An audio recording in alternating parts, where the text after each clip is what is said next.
Les Ostes sont les différentes structures où sont répartis les éternels de l'orage. Ils organisent les éternels militairement, mais sont aussi là pour servir de lien culturel entre ces différents membres. Chaque Oste a ses propres traditions, héraldiques et croyances. L'utilité de plusieurs identités culturelles indépendantes dans les Ostes de l'orage peut paraître étrange au premier abord. Après tout, on pourrait croire que ce genre de choses serait des distractions pour des guerriers quasi immortels dont l'unique but est le combat. Mais même si physiquement ils n'ont plus rien à voir avec des mortels, mentalement ils demeurent irrémédiablement humains. Bien qu'ils ont tous traversé plusieurs siècles et ont de fait une certaine expérience que le commun des mortels n'aurait pas pu acquérir. Cependant, à travers leurs épreuves et reforges, ils vont inévitablement perdre des fragments de leur identité au fur et à mesure. Et c'est là que l'utilité de la culture dans leurs ostes se fait ressentir. Cela agit comme une encre qui permet de soutenir leur mental le plus longtemps possible. Les traditions qui unissent les frères et sœurs d'un oste ont pour effet de créer une sorte de deuxième famille pour eux. Ils se rattachent tous ensemble autour d'une identité commune, alors que la leur s'efface peu à peu.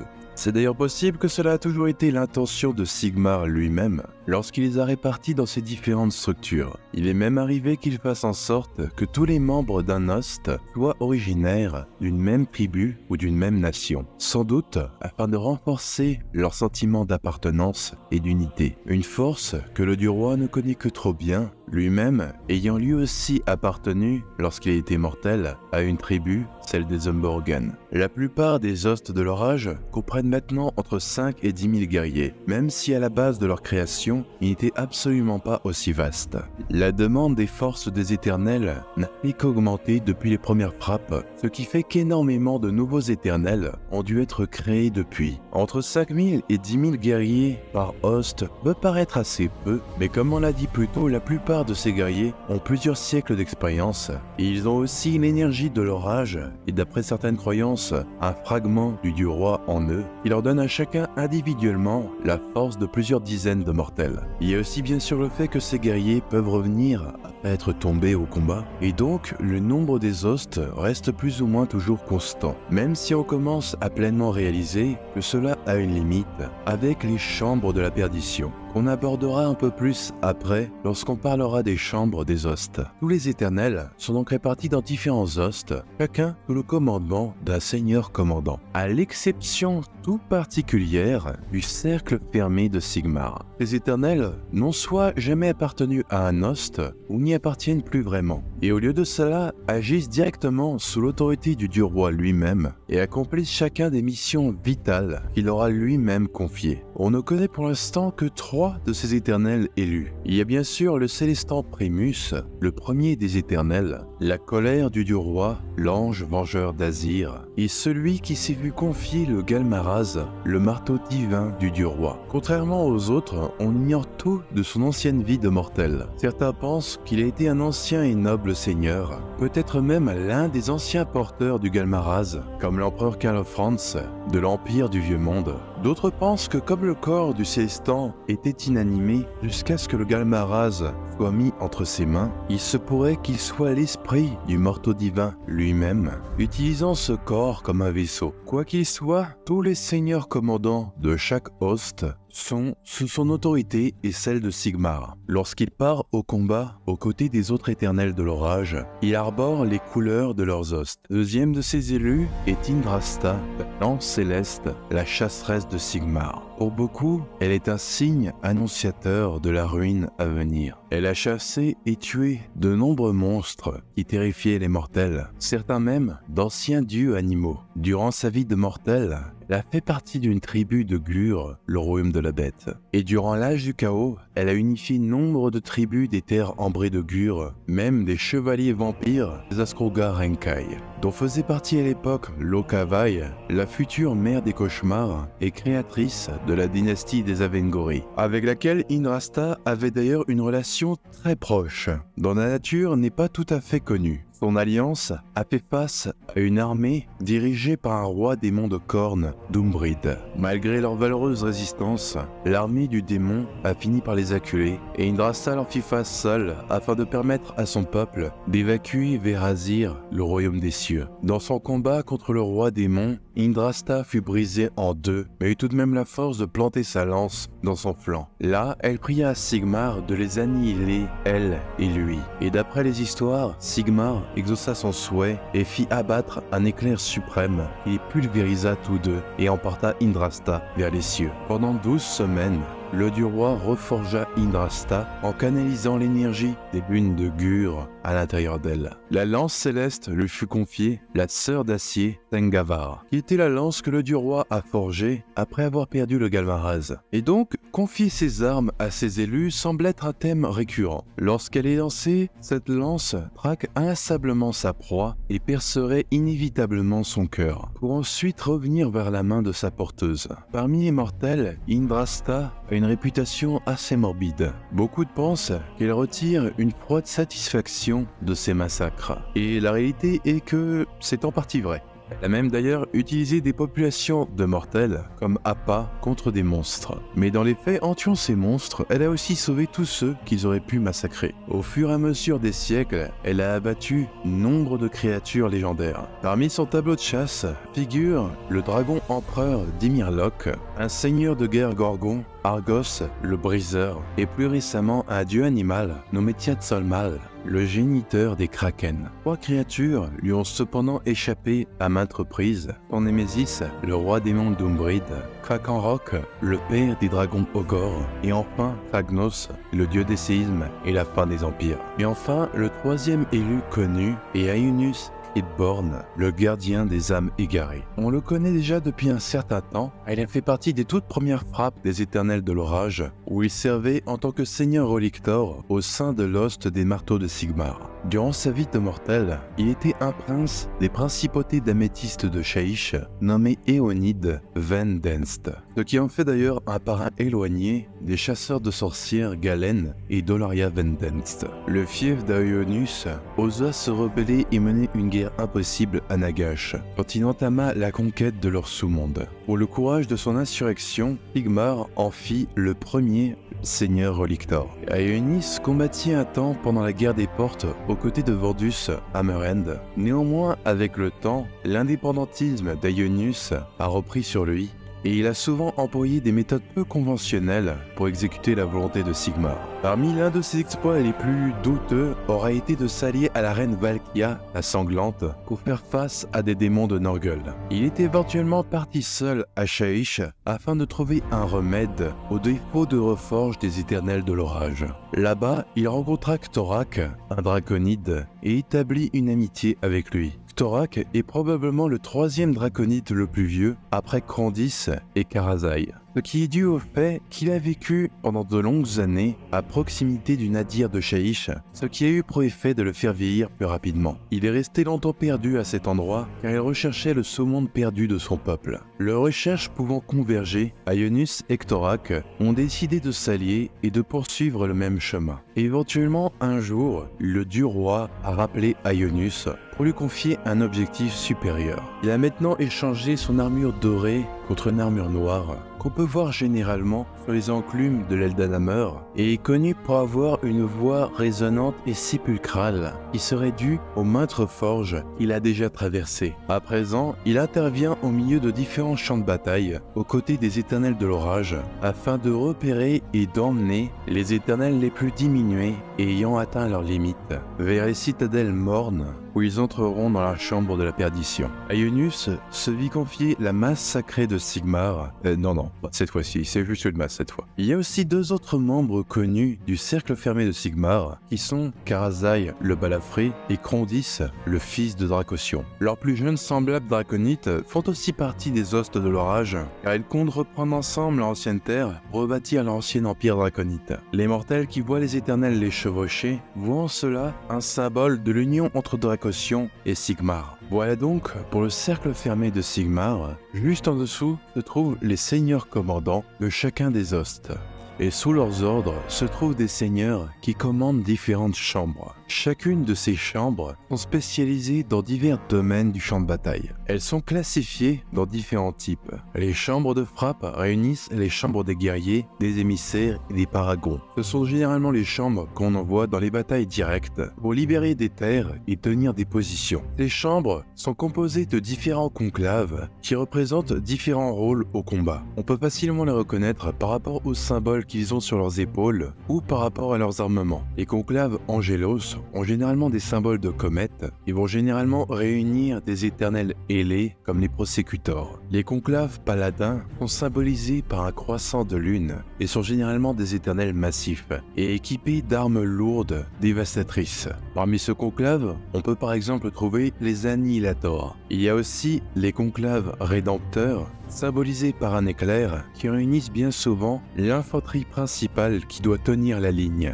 comme les Liberators. Et enfin, le dernier conclave qu'on peut trouver parmi ces chambres spécifiques sont les conclaves Justicars, qui réunissent les Stormcast dotés d'armes de tir, comme les Judicators. Le deuxième groupe de chambres est celui des chambres de la tempête. Elles vont généralement réunir les chambres qui ont le rôle d'assister les chambres de frappe. Parmi elles, on peut trouver les chambres auxiliaires d'avant-garde, les chambres sacro-saintes et les chambres extrémistes. Du côté des chambres auxiliaires d'avant-garde, leur rôle va généralement être de faire des opérations de reconnaissance et des attaques de flanc. Ces troupes ont donc tendance à être rapides ou discrètes. On trouve notamment parmi leurs rangs des chasseurs d'avant-garde. Ensuite vient la chambre sacro-sainte, dont le but était à la base d'assister et de surveiller le processus de reforge des éternels. Mais ils ont dû être envoyés sur le terrain en renfort pour aider dans la guerre des âmes qui a été provoquée suite au nécroséisme de Nagash. On trouve parmi leurs rangs deux autres types de conclaves. Les conclaves corpuscans, qui sont composés de différents adeptes de la magie, comme les évocators. Ils ont aussi un deuxième type de conclave parmi leurs rangs, les conclaves ordinatos, qui réunissent des experts ingénieurs qui manipulent différentes pièces d'artillerie mobile et de sièges. Et ensuite vient les chambres extrémis, qui ont reçu l'honneur de bénéficier l'aide du dieu animal Dracosio. Les éternels de ces chambres montrent au combat les enfants du grand Drake et servent de cavalerie lourde au combat. On peut trouver parmi leurs rangs, notamment, des gardes dracosiens. Il y a ensuite d'autres chambres un peu moins connues, dont une qu'on connaît maintenant un peu plus, celle des chambres de la perdition. Les deux autres sont celles de la chambre des logisteurs, qui d'après leur nom sont peut-être plus une chambre de logisticiens et de stratèges, ou encore d'ingénieurs. Et la dernière est celle de la chambre d'alliance. Et là, il n'y a quasiment aucune information sur elle. Si je voulais un peu extrapoler et y mettre une théorie, ce serait assez intéressant que ce soit une chambre d'éternels non humains. Car après tout, il n'y a vraiment rien qui interdirait Sigmar de créer des éternels à partir des autres races. Si ce n'est peut-être des engagements qu'il aurait pu avoir envers les dieux elfiques ou les dieux Khazalides. Maintenant, parlons des chambres de la perdition. Comme on l'a dit plus tôt, ce sont là que des membres des autres chambres sont emmenés lorsqu'ils approchent de leurs limites.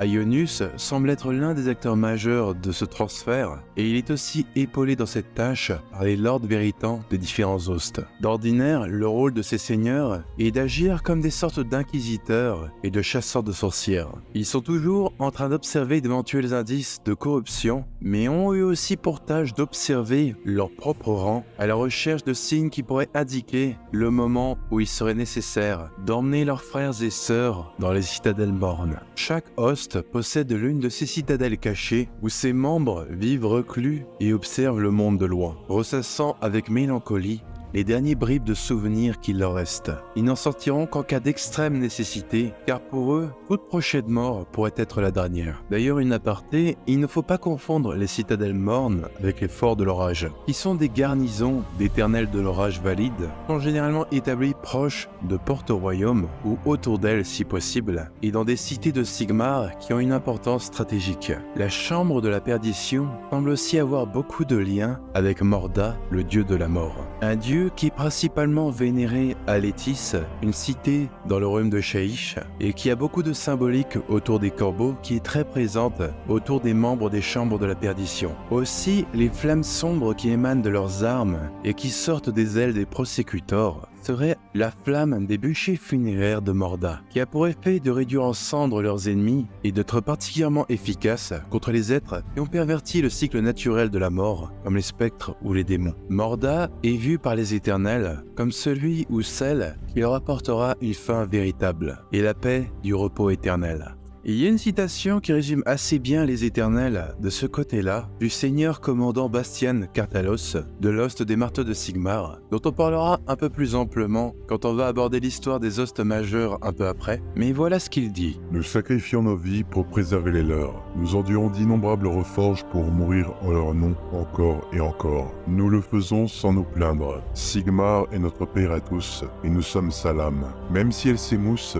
et si on le répare tant de fois qu'il ne reste plus une once de l'acier originel. Elle a une mission à accomplir. En dépit des ombres qui menacent de s'emparer de nous, nous poursuivons la lutte. Ça fait vraiment réaliser que les éternels sont un peu l'équivalent de l'expérience philosophique du bateau de Thésée. Un bateau qui est restauré au fur et à mesure des années et dont toutes les parties sont remplacées progressivement, et au bout d'un certain temps, le bateau ne contient plus aucune de ses parties d'origine. La question est alors de savoir s'il s'agit du même bateau ou d'un bateau différent. Et les éternels sont un peu face à cette même situation, si ce n'est qu'ils ont probablement pleinement conscience qu'ils ne sont plus le bateau d'origine. Mais ils se questionnent beaucoup sur ce qui peut leur arriver après leur dernière mort, qu'ils surnomment l'ultime seuil. Comme on l'a dit plus tôt, certains pensent que Morda leur accorde le don du repos éternel. Mais en fonction des hostes de leur âge, les croyances sont différentes.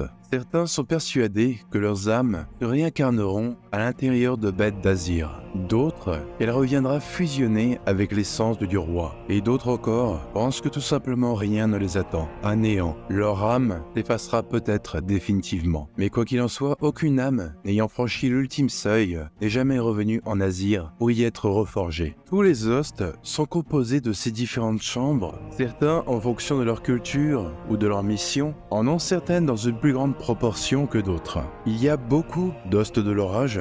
Certains ne sont composés de quelques centaines d'éternels, et dans ces cas-là ne gardent qu'une seule ville. D'autres sont suffisamment grands pour posséder plusieurs forts de l'orage à travers les royaumes. Jusqu'ici, on connaît de nom une quarantaine d'hostes nommés. Mais là, on va principalement explorer les plus connus. Les Marteaux de Sigmar, les héros dorés, les champions du dieu roi, les premiers en lice. De tous les hostes de l'orage, ils sont les plus éminents aux yeux du dieu roi. Il a choisi les guerriers qui se sont sacrifiés dans les actes les plus héroïques pour faire partie de cet hoste. Il est d'ailleurs aussi le premier hoste à avoir été formé. Ce sont aussi eux qui ont fait partie des premières frappes à Aqshy, le royaume du feu, et qui ont établi la cité jumelle d'Amerul, qui a d'ailleurs été nommée en leur nom. Ils disposent aussi de la chambre extremis, la plus vaste de tous les hostes. Ce serait dû au fait que les enfants de Dracosion accordent énormément de valeur à l'honneur et au courage, des valeurs que les marteaux de Sigmar représentent parfaitement. D'après les légendes, ils sont connus pour ne jamais avoir battu en retraite face à un ennemi. Mais cela est peut-être dû aussi au fait qu'ils endossent une certaine responsabilité, car en tant qu'élu favori du dieu roi, implique aussi que s'ils venaient à connaître la défaite, la confiance et la foi en Sigmar pourrait être diminuée aux yeux des mortels. Mais tous ces actes de bravoure ont aussi pour conséquence que leurs guerriers sont parmi ceux qui ont le plus de poids été reforgés de tous les autres hostes. Absolument tous les marteaux de Sigmar sont morts au moins 2 à 3 fois, ce qui pourrait aussi vouloir dire que leurs citadelles mornes sont aussi les plus vastes. Parmi les membres les plus connus, il y a bien sûr Ionis Cridborn, dont on parlait tout à l'heure, le seigneur célestin Vandus Hammerend, qui s'est opposé maintes fois à Korgoskul, le seigneur de la marée de sang de Korn, mais il a récemment atteint sa limite et a été mené dans les citadelles mornes pour rejoindre les chambres de la perdition. Il y a aussi Astrea Solbright, une seigneur arcanum de la chambre sacro-sainte. Comme beaucoup de membres de son ordre, elle cherche depuis longtemps un remède aux défauts de la reforge des éternels. Elle a récemment été très proche d'une découverte pendant les croisades Éophore, mais elle a été envoyée à Azir après avoir été tuée par Ushuran lui-même, le mortarque de l'illusion. Il y a aussi Niv Sernoir, une chevalière Zéphyros, qui est l'une des meilleurs assassins de Sigmar. Et enfin, il y a le seigneur commandant de tout l'host des marteaux de Sigmar, Bastian Kartalos, le fils du tonnerre. Bien qu'il ne soit pas le premier éternel, on dit qu'il est aux côtés de Sigmar depuis peut-être plus longtemps que n'importe qui d'autre, car il s'est battu à ses côtés alors qu'il n'était encore qu'un mortel à la bataille des cieux brûlants. Lui et sa tribu se sont interposés contre Archaon pour permettre à Sigmar de battre en retraite à Azir après la perte du Galmaraz. Bastian survécut miraculeusement à cet affrontement et réussit tout de même à rentrer au royaume des cieux et fut le dernier à franchir les portes d'Azir avant qu'elles ne soient scellées. On raconte que son corps était alors à moitié brisé à cause des coups qu'il avait subis de Dorgar, la monture d'Archaon. Pour sa bravoure, Sigmar fit appel à Skjordamar, qui serait le 9e éclair suprême d'Azir, afin de reforger celui qui deviendra le seigneur commandant. Mais cela n'aurait pas suffi à le soigner entièrement. Sous son plastron se trouverait un vide à la place de sa poitrine, rempli par un vortex de foudre. Après cela, Bastian dirigea la purge d'Azir avec les premiers marteaux de Sigmar. Depuis le début de la reprise des royaumes, il est resté à Azir pour coordonner les efforts de guerre. Mais depuis le début de l'ère de la bête, il a recommencé à commander directement sur le champ de bataille. Les chevaliers sanctifiés, les pieux, les sauveurs d'argent, les âmes gardiennes. Ces éternels en armure d'argent sont les plus fervents fidèles de Sigmar. Leur pureté est telle qu'ils sont réputés incorruptibles. Il n'y aurait aucune souillure qui ne pourrait endurer au nom du dieu roi. Leur cri de guerre célèbre est aussi assez représentatif, seuls les pieux. Malgré cette réputation, les âmes de cet host ne sont ni les plus belliqueuses, ni les plus douées pour la stratégie. Et peu de ses membres avaient été des guerriers durant leur vie de mortel, mais étaient à vrai dire majoritairement des religieux, des guérisseurs et des enseignants. Et nombre d'entre eux ont été suffisamment courageux pour se sacrifier pour les autres, malgré le fait qu'ils n'étaient pas des combattants. C'est sans doute pourquoi ces éternels sont connus pour être parmi les plus bienveillants envers les mortels. Les chevaliers sanctifiés ont été très présents à Ghyran et se sont même battus aux côtés d'Alarielle, la reine éternelle, et les Sylvanès, avec qui ils ont établi une forte alliance. Ces éternels sont d'ailleurs aussi connus pour vénérer à la fois Sigmar et Alarielle. Le polythéisme est assez courant parmi les hostes et les cités de Sigmar, car le dieu roi réside sur un panthéon. Les chevaliers saints ont aussi accompli l'exploit de pénétrer dans le jardin de Norgul, dans le royaume du chaos, et d'en revenir. Depuis le début de l'ère de la bête, certains de leurs membres ont commencé à entendre les voix de Sigmar. Cela dit, ceux qui le prétendent ont été reforgés le plus grand nombre de fois. Cela a provoqué certains de leurs pèlerins, voire parfois des chambres entières, à partir dans des campagnes sans but stratégique. Cela dit, à de maintes occasions, cela a conduit les chevaliers sanctifiés à défaire des menaces avant même qu'elles n'aient eu le temps de se manifester. Parmi les éternels de cet host les plus connus, il y a le chevalier Azyros Tornus le Repenti, qui a été anciennement un guerrier d'une tribu de Ghyran qui a combattu férocement contre les forces de Norgul durant la guerre de la vie. Il a cependant été capturé par ces derniers et jeté dans une fosse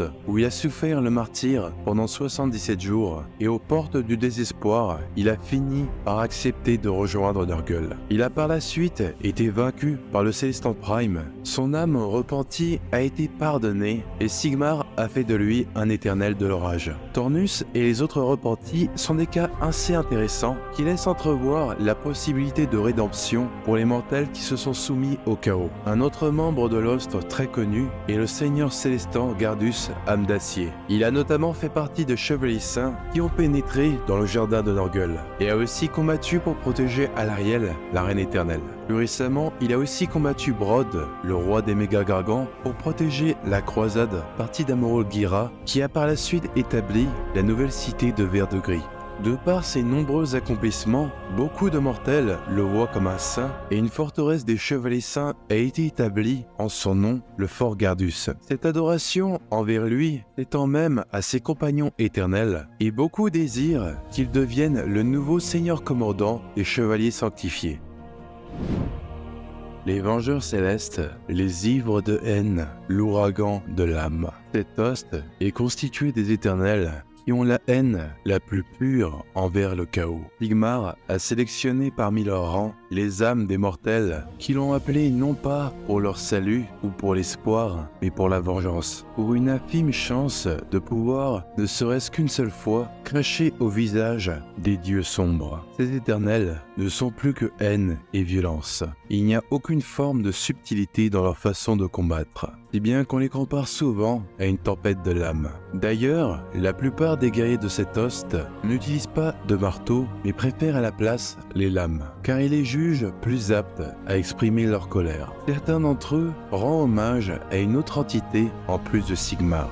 Il nomme le Père des Lames. Cet être serait né des esprits d'acier de 12 épées runiques Khazalides, qui ont jadis été offertes à Sigmar. Cet host peut être principalement vu à Vindicarum, une cité de Sigmar de Shamon, le royaume du métal. Cette cité est connue pour sa ferveur, mais aussi son fanatisme, ce qui est en partie dû à l'influence des Vengeurs Célestes. Cet host est aussi craint par leurs ennemis que par leurs alliés, car il est déjà arrivé qu'à la moindre trace de corruption d'une population, que les Vengeurs ont parfois décidé de les purger entièrement sans aucune hésitation. Des massacres d'innocents ont même été la cause de la destruction d'une des chaînes cosmiques qui emprisonnaient Slaanesh, qui était liée à des concepts de trahison et d'innocence. Les enclumes de l'Eldenhammer, les anciens, les fils sépulcraux, les guerriers en armure noire, sont extrêmement liés à Shaiish, le royaume de la mort. Car contrairement aux autres éternels, dont les âmes appartenaient à des mortels tombés au combat, les âmes des enclumes appartenaient à des morts qui ont été arrachés de leur après-vie et de leur repos éternel. Et même, certains de ces anciens morts seraient originaires de l'ancien monde. Le fait que ces éternels ont longtemps été morts leur donne une relation particulière avec elles, ce qui leur octroie une sorte de résistance aux effets secondaires de leur forge, bien qu'ils aient la plupart une apparence quelque peu macabre, même ceux qui n'ont encore jamais été reforgés. Nombre de ces éternels partagent une défiance envers Nagash, opposant à sa domination sur les morts et les après-vies. Cette opposition les a menés à vénérer Morda, le dieu de la mort dont on parlait précédemment, qui s'est lui aussi opposé à Nagash durant sa conquête de Shaiish.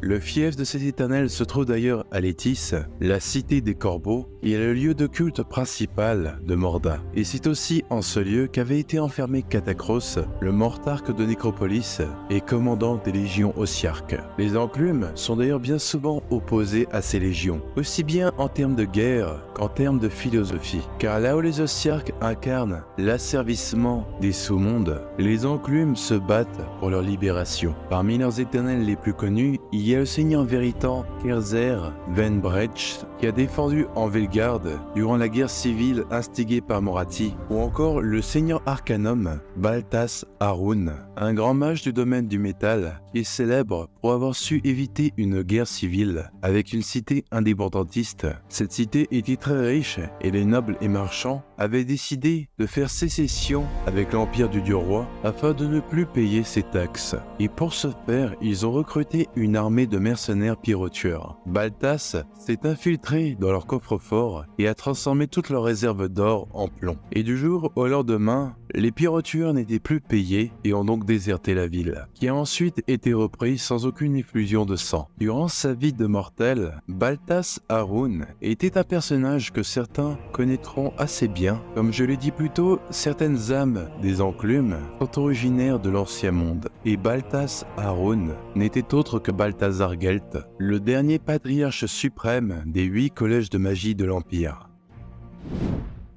Les chevaliers Excelsior, les saints destructeurs, les exécuteurs blancs, les annihilateurs, ces éternels en armure blanche appliquent un châtiment implacable à quiconque ose défier le dieu roi. Ils peuvent un peu faire penser aux Vengeurs Célestes sur certains points, mais là où ces derniers laissent libre recours à leur colère et prennent satisfaction dans ce qu'ils font, les chevaliers Excelsior n'ont aucun plaisir positif ou négatif. Ils ne s'autorisent aucune satisfaction, comme ils ne s'autorisent aucune pitié. Ils sont froids et impassibles. Pour eux, purger les mortels à la moindre dissension ou la moindre transgression qui pourrait mener à une corruption future est comme couper une mauvaise herbe avant qu'elle ne se propage. Car à leurs yeux, c'est la faiblesse des mortels qui est la source des plus grandes atrocités qui ont eu lieu. Les membres de Lost suivent les préceptes d'un de leurs membres, nommé le Seigneur Scintillant, le plus inflexible et éminent d'entre eux. D'après son dogme, chaque éternel est un maillon dans la chaîne du devoir, et si un seul maillon faiblit, tout le reste est perdu. Il y a une citation de ce Seigneur qui résume assez bien son hoste. La pitié est une vipère dont le venin a foudroyé des empires entiers. Les mortels louent les vertus de la miséricorde, mais ils se ravisent dès qu'on leur montre la corruption qui s'enracine dans son ombre. C'est péché que d'avoir pitié de nos ennemis, et ce péché, les chevaliers Excelsior se refusent à le commettre. On peut voir parmi leurs rangs un plus grand nombre de conclaves paladins, comme les Rétributors et les Annihilators. Le bastion principal de cet hoste se trouve à Excelsis, une cité de Sigmar à Gur, le royaume des bêtes. C'est là que se trouve la lance de Malus, un fragment du cœur de l'ancien monde, dont des fragments sont régulièrement extraits par la population. Une fois consommés, ces fragments peuvent accorder des visions du futur. C'est pourquoi Excelsis est une cité de prophétie, ce qui a aussi attiré nombre de cultes de Tsench ou de Slaanesh, d'où le besoin de la présence des chevaliers Excelsior. Une particularité singulière a été observée parmi cet hoste. Certains auraient été témoins qu'au cours des batailles, des éternels, avec des armures débordantes d'éclairs, combattraient à leur côté, qu'on surnomme les Tonnants. Ils pourraient être des effets secondaires de la reforge unique à cet hoste, ou une potentielle expérience du Seigneur Scintillant. Les Templiers stellaires, les tueurs de bêtes, les cerfs des cieux, les fléaux des tyrans. Le but de cet hoste est de principalement chasser les plus dangereux monstres des royaumes mortels. Une mission qu'ils ont d'ailleurs en quelque sorte héritée de Gorka Morka, le dieu bicéphale des peaux vertes. Car à l'époque de l'âge des mythes, lorsque le Panthéon était encore uni, c'était lui qui se chargeait de chasser les dieux animaux les plus dangereux. Et de par son départ, cet hoste a hérité de sa tâche.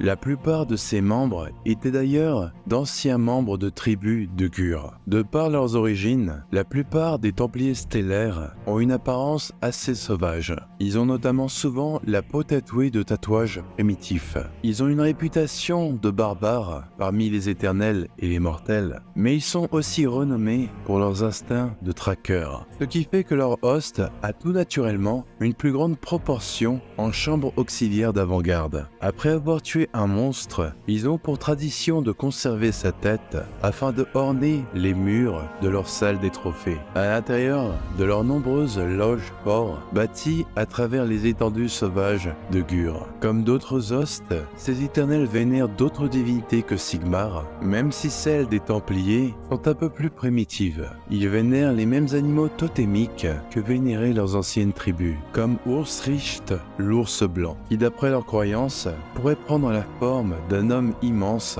à la barbe hirsute. De par leur affinité avec la chasse, cet hoste a naturellement des affinités avec Indrasta, la lance céleste, avec laquelle ils ont chassé des monstres maintes fois. L'un de leurs membres les plus connus est Hamilcar, mangeur d'ours, un chevalier questor assez opiniâtre qui voyage de manière indépendante vers différentes missions qu'on lui confie. Il est connu pour avoir des méthodes assez peu orthodoxes, mais obtient souvent des résultats. Un exemple qui le résume bien est probablement le fait qu'il a réussi à devenir temporairement le boss d'une WAG pour aussitôt abandonner son titre afin que la WAG se retourne contre elle-même et se sont entretués pour obtenir son commandement. Voilà donc pour cette présentation du fonctionnement des hostes de l'orage et de ceux qui sont les plus connus. Personnellement, mon hoste préféré est probablement celui des Templiers Astro. Ils ont ce côté un petit peu bourru qui les différencie des autres éternels. La plupart des mortels voient les autres éternels comme des demi-dieux ou des saints, mais les Templiers se prennent beaucoup moins au sérieux et s'accrochent beaucoup plus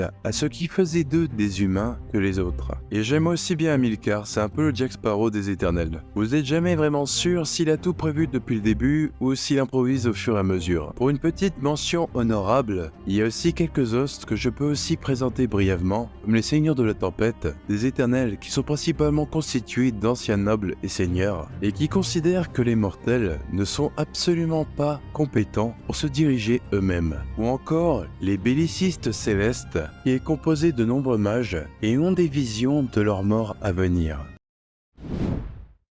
Durant le siècle rouge qui a précédé l'âge du chaos, nombre de nations, pays et empires à travers les royaumes qui refusaient de servir les puissances de la ruine sont tombés, que ce soit par les légions de démons, des dieux sombres, ou par des traîtres corrompus qui les ont affaiblis de l'intérieur. Mais les survivants de ces civilisations ont pu tout de même trouver refuge sous la protection du dieu roi à Azir, le royaume des cieux. De là, ils ont soigné leurs blessures et ont commencé ensemble à organiser leur rétribution et leur vengeance.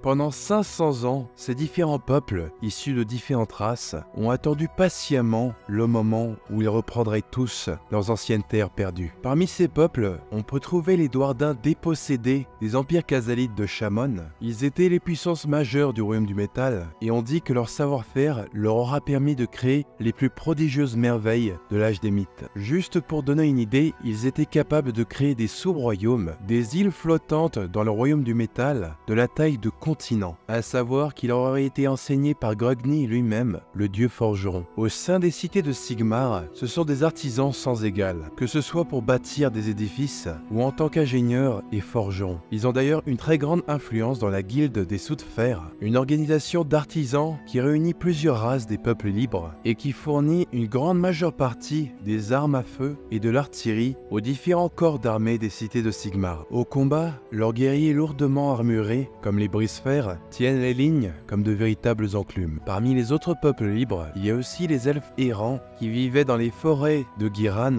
le royaume de la vie durant l'âge des mythes. Une grande partie de ce peuple vénérait Alariel, mais aussi Kurnos, le dieu de la chasse. C'est pourquoi on les appelait aussi les Kurnoti. C'est d'ailleurs la mort de ce dernier durant le siècle rouge qui a brisé le moral de ces elfes et les a fait évacuer vers Azir, ce qui a d'ailleurs été vu comme une trahison par les Sylvanès. Même si depuis, ils ont rejoint de nouveau le combat et se sont distingués à maintes reprises, notamment dans la guerre de la vie contre Nurgle. Alariel, la reine éternelle, leur a même accordé un pardon royal, mais une grande partie des Sylvanès n'ont pas réussi à mettre de côté leur rancune envers eux. Au sein des cités de Sigmar, ces elfes sont des éclaireurs et des patrouilleurs hors pair, mais aussi de fantastiques traqueurs et chasseurs. Leur expérience pour survivre à travers les contrées sauvages des royaumes mortels a été vitale pour assurer la survie de nombre de nouvelles colonies. Il est aussi certains peuples de cette grande alliance à la moralité plus douteuse, comme les elfes de l'ancien empire de Narkas, d'Ulgu, le royaume des ombres. Cet empire a connu l'apogée de sa puissance en asservissant un très grand nombre de dragons noirs, à tel point qu'on dit que chacun de ses chevaliers montait une de ses créatures. Pour arriver à ce résultat, l'empire de Narkas s'est adonné à toutes sortes d'activités immorales, comme les rituels des sorcières des couvents sombres sur des œufs de dragon qui visaient à changer leur nature, ou encore l'esclavagisme à grande échelle, bien que cette pratique ait été interdite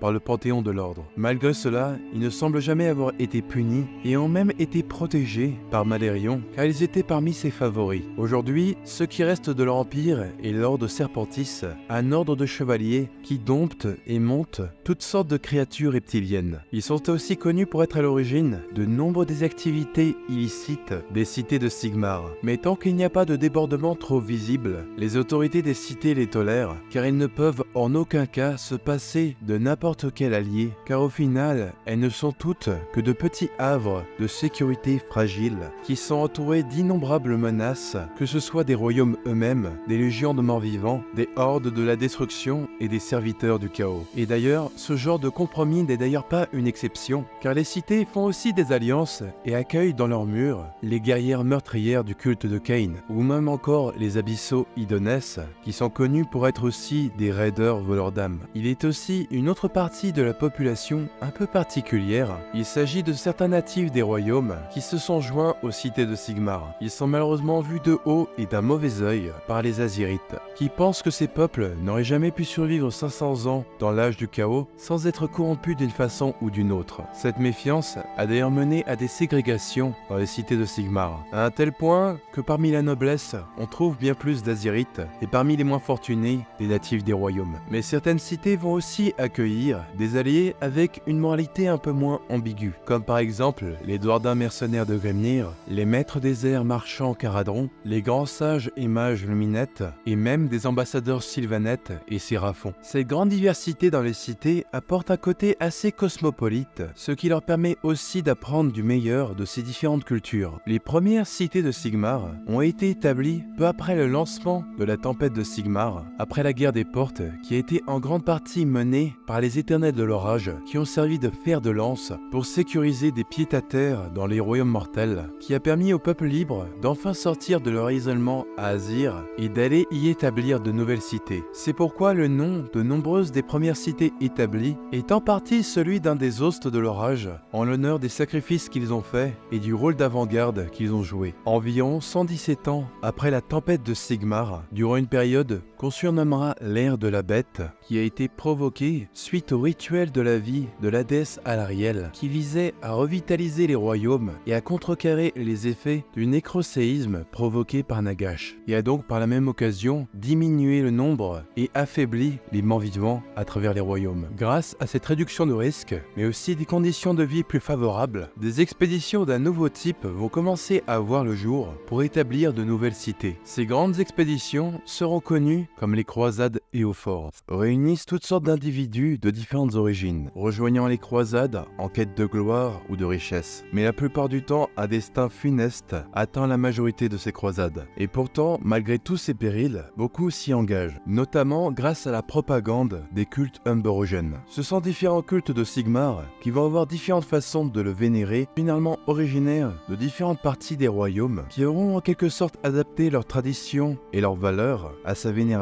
Par exemple, l'un d'entre eux qui nous a été un peu plus présenté est celui du culte de la roue, qui associe symboliquement Sigmar au progrès de la civilisation. Grâce à ces différents cultes, les croisades Éophores sont vues comme bénies par les dieux afin d'attirer les croyants. Et ceux qui acceptent de rejoindre une croisade se voient offrir un deulier Malleus, une pièce en métal béni qui symbolise l'engagement d'un néophore et aussi met tout le monde sur un pied d'égalité, qu'il soit noble ou d'origine plus humble, mais aussi la promesse des richesses qui pourraient lui appartenir si la croisade venait à réussir. Car lorsqu'une nouvelle cité est établie, ce denier Malleus permet à tout néophore qui le possède encore à son arrivée de posséder et de revendiquer des terres sur ces nouveaux territoires. Cependant, le denier Malleus n'est pas toujours pris avec plaisir ou avec espoir. L'expansion très rapide de certaines mégalopoles des cités de Sigmar a fini par créer de grands bidonvilles et beaucoup d'inégalités sociales. Les croisades sont donc pour certains malheureux qui vont sans doute à leur mort un moyen d'échapper à la misère pour eux et leurs familles. Et il arrive même parfois que pour les expéditions les plus périlleuses, que le denier Malleus soit proposé à des condamnés ou d'autres criminels qui pourraient donc obtenir le pardon et repartir à zéro. Le denier Malleus est donc parfois symboliquement vu comme une malédiction, parfois accepté à contre-cœur ou même parfois sans réel consentement. Pour maximiser les succès d'une croisade Éophore, une toute nouvelle réforme militaire a vu le jour. Elle s'est accompagnée d'une nouvelle norme dans l'équipement militaire des guildes franches, qui est venue assurer une uniformité et une certaine qualité dans leurs différents équipements, notamment leurs armures et leurs armes, qui sont pensées pour pouvoir mettre en œuvre la nouvelle stratégie de cette réforme, la formation castellaine, une manœuvre qui permet aux colonnes armées de créer des murs de boucliers et de pavois semblables à des bastions en un clin d'œil, et le tout généralement appuyé par une immense puissance de feu. Cette tactique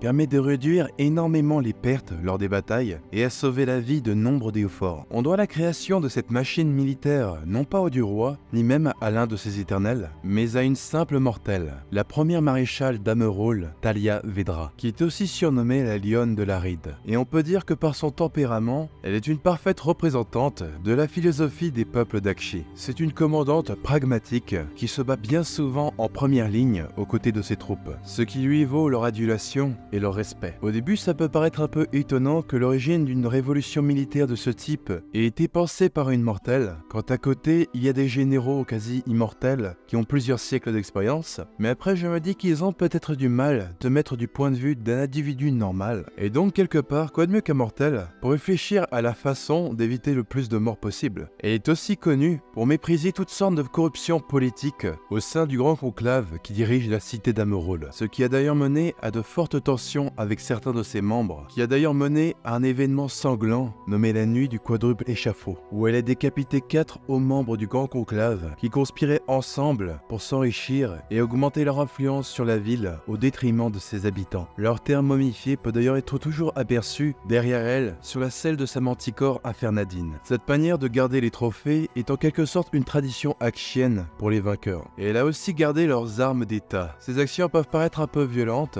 mais le fait est que cela a servi de mise en garde et cela a sévèrement diminué la corruption au sein du grand conclave. Ou en tout cas, elle s'est fait plus minime et plus discrète. C'est d'ailleurs cet acte qui lui a valu d'être nommé premier marshal par le seigneur commandant des marteaux de Sigmar lui-même, Bastian Cartalos. Au combat, la lionne de l'Aride manipule différentes armes, une lame incandescente enchantée par le collège de magie flamboyant, un marteau béni par les cultes amberogènes et aussi 2 autres armes d'état qui appartenaient aux membres du conclave qu'elle a abattu. Mais dans son arsenal, sa meilleure arme est probablement sa manticore infernadine. Et d'ailleurs, on peut se demander de quelle façon épique elle aurait obtenu une telle monture. Est-ce qu'elle a élevé depuis la naissance? Ou est-ce qu'elle a soumis dans un combat singulier? Et elle a gagné aux cartes. À un cirque. Moi, je sais, c'est moins épique. Et d'ailleurs aussi, on peut se demander comment est-ce qu'elle a perdu son œil. Serait-ce dans un combat dantesque contre un monstre ou un démon? Et elle s'est fait crever l'œil par le dard de scorpion du manticore en essayant de l'endompter. Voilà. Mais bon, après, ce genre d'action de tête brûlée, quelque part, c'est très akshien, en somme. Elle est d'ailleurs très fière de l'identité du peuple d'Akshi, et voit d'ailleurs un peu d'un mauvais œil la supériorité des Azirites. Pour elle, les peuples d'Akshi ne devraient pas être des vassaux d'Azir. Et donc cette vision un peu indépendantiste me laisse penser que petit à petit, les cités de Sigmar deviendront peut-être plus indépendantes, même si toujours alliées à Azir. C'est d'ailleurs en quelque sorte déjà le cas, certaines cités sont tellement éloignées les unes des autres qu'elles gèrent leurs affaires de manière indépendante, un peu comme des cités-États.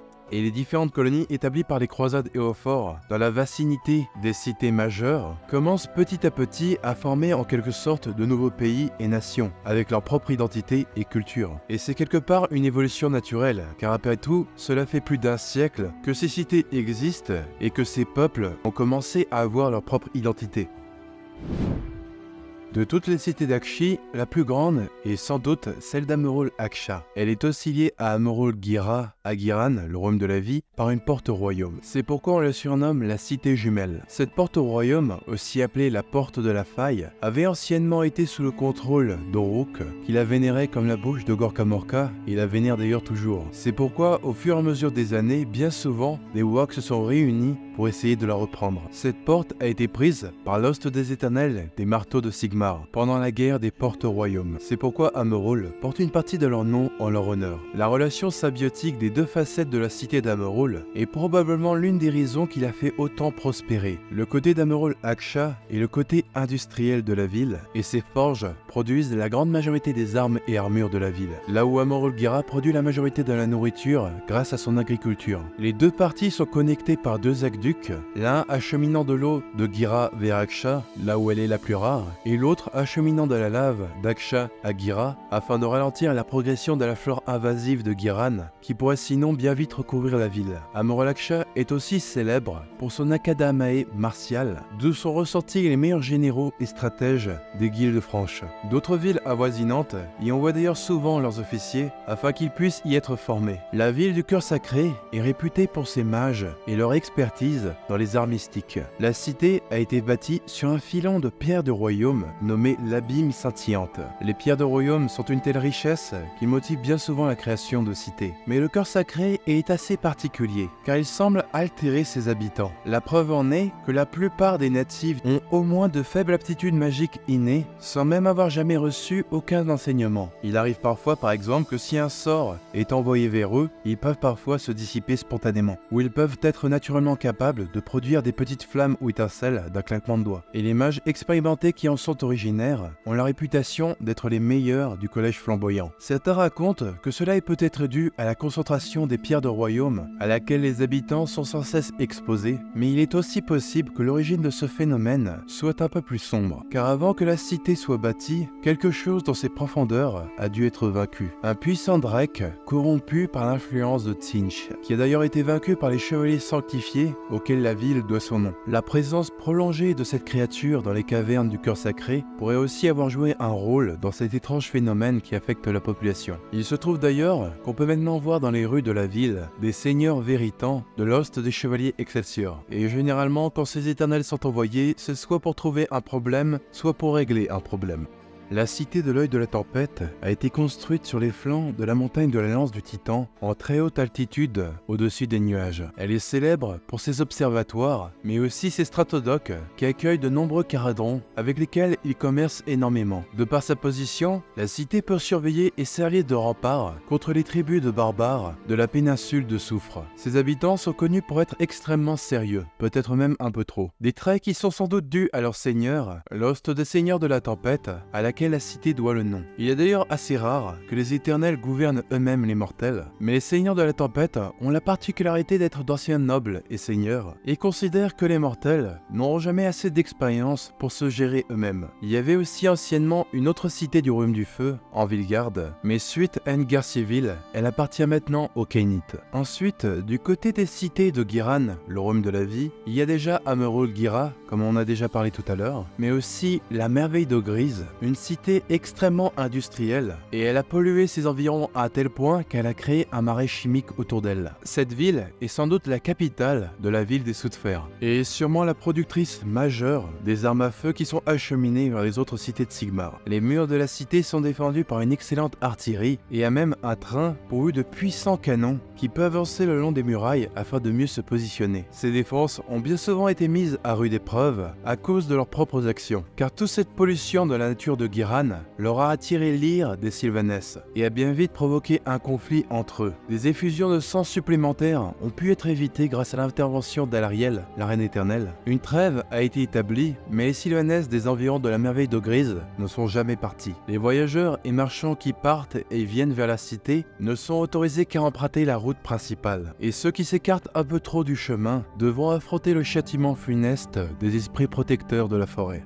La cité vivante, quant à elle, est l'opposé total de la merveille d'eau grise. C'est une cité en harmonie avec la nature qui a été offerte par Alariel aux mortels. C'est d'ailleurs pourquoi la ville compte beaucoup de ses adorateurs et aussi énormément de druides et mages du domaine de Jade. Elle aurait fait pousser la cité en une seule journée avec l'aide des mages sylvanès de racines noueuses. D'ailleurs, nombre de sylvanès vivent aussi dans cette ville et ils contribuent dans la vie et la défense de la cité. Les défenses de murs vivants naturels ont d'ailleurs été renforcés par la clairière de fer écorce, en imprégnant les arbres mûrs de différents minéraux. Des clans Kurnosi sont aussi autorisés à vivre dans les environs de la cité. Il existait aussi une autre cité jusqu'à il n'y a pas si longtemps, celle du Phénicium, l'ancien bastion de guerriers elfes nommés les Gardes Phénix, qui vénéraient un dieu animal nommé Lur Phénix. Cette cité faisait partie des 3 graines de l'espoir, avec la merveille de Grise et la cité vivante, qui ont été établies après la saison de la guerre durant la guerre des portes. Mais le Phénicium a depuis été détruit et conquis par Abraxia, la capitaine de la Vanguard et bras droit d'Archaon, l'élu éternel. Cette cité est donc maintenant un bastion sombre nommé le Noir Bûcher. La plus grande cité de Gur, le royaume de la bête, est sans conteste Excelsis. Elle a été fondée par les chevaliers Excelsior autour d'un objet nommé la lance de Malus, et qui serait un fragment du cœur de l'ancien monde. La lance est elle-même une ressource importante pour la cité, car ses éclats, quand ils sont consommés, donnent des visions du futur. Et ils ont fini par être utilisés dans la vie de tous les jours par ses habitants, à un tel point qu'il est par exemple commun pour un pêcheur d'en consommer pour pouvoir localiser les endroits les plus profitables. Avec un accès aussi facile d'une telle ressource, la cité est connue pour avoir d'innombrables prophéties. Mais cela a aussi attiré la convoitise de serviteurs de Slaanesh et de Tzeentch. Mais heureusement, l'œil des chevaliers Excelsior est extrêmement vigilant, mais leur justice est aussi implacable. Tout individu s'associant à ces cultes ou étant touché par quelque forme de corruption, quand bien même il n'en aurait pas conscience, est sommairement exécuté sans aucune forme de pitié s'il vient à être découvert par les Éternels. Les dirigeants de la cité d'Excelsis sont ceux qui arrivent à avoir des visions les plus précises ou arrivent à mieux les interpréter. Ils sont sans cesse en train d'essayer de prévenir des catastrophes potentielles ou de préparer des guerres futures. Et ils semblent être jusqu'ici assez compétents au vu des menaces auxquelles la cité a réussi à survivre, car elle a déjà fait entre autres face à Kragnos, le dieu des séismes, mais aussi Sinessa et Dexessa, les jumeaux de Slaanesh. La plus grande cité de Shamon, le royaume du métal, est Vindicarum. Mais on peut dire qu'elle n'est pas la plus représentative. Là où d'autres cités du royaume du métal sont des exemples de science et de progrès, Vindicarum est une cité fermée dans l'obscurantisme et le fanatisme. Voir des dévots se flageller et se fouetter dans la rue est une vision assez commune. La cité a été bâtie sur un volcan de Mercure endormi. Et quand on y pense, le Mercure ne doit pas améliorer la santé mentale de ses habitants. L'endroit abritait anciennement une porte au royaume, sous le contrôle de force de Tzeentch, qui a été repris par les Vindicateurs Célestes, qui est probablement Lost, qui est aussi le plus fanatique de tous les Éternels, ce qui a sans doute aussi en partie influencé la population. Même si, au cours de l'histoire de Vindicarum, la population a été purgée à plusieurs reprises par les Vengeurs Célestes après des périodes d'instabilité. Mais malgré tout cela, la cité est tout de même l'un des bastions majeurs de la foi sigmarite, et la foi obstinée de ses habitants a aussi maintes fois permis à la ville de survivre dans des conditions extrêmes. La cité doit aussi son succès au commerce qu'ils font avec les stratopores Caradon de Shamon. La cité a d'ailleurs survécu in extremis grâce à leur aide face à une attaque de Be'lakor et de ses légions.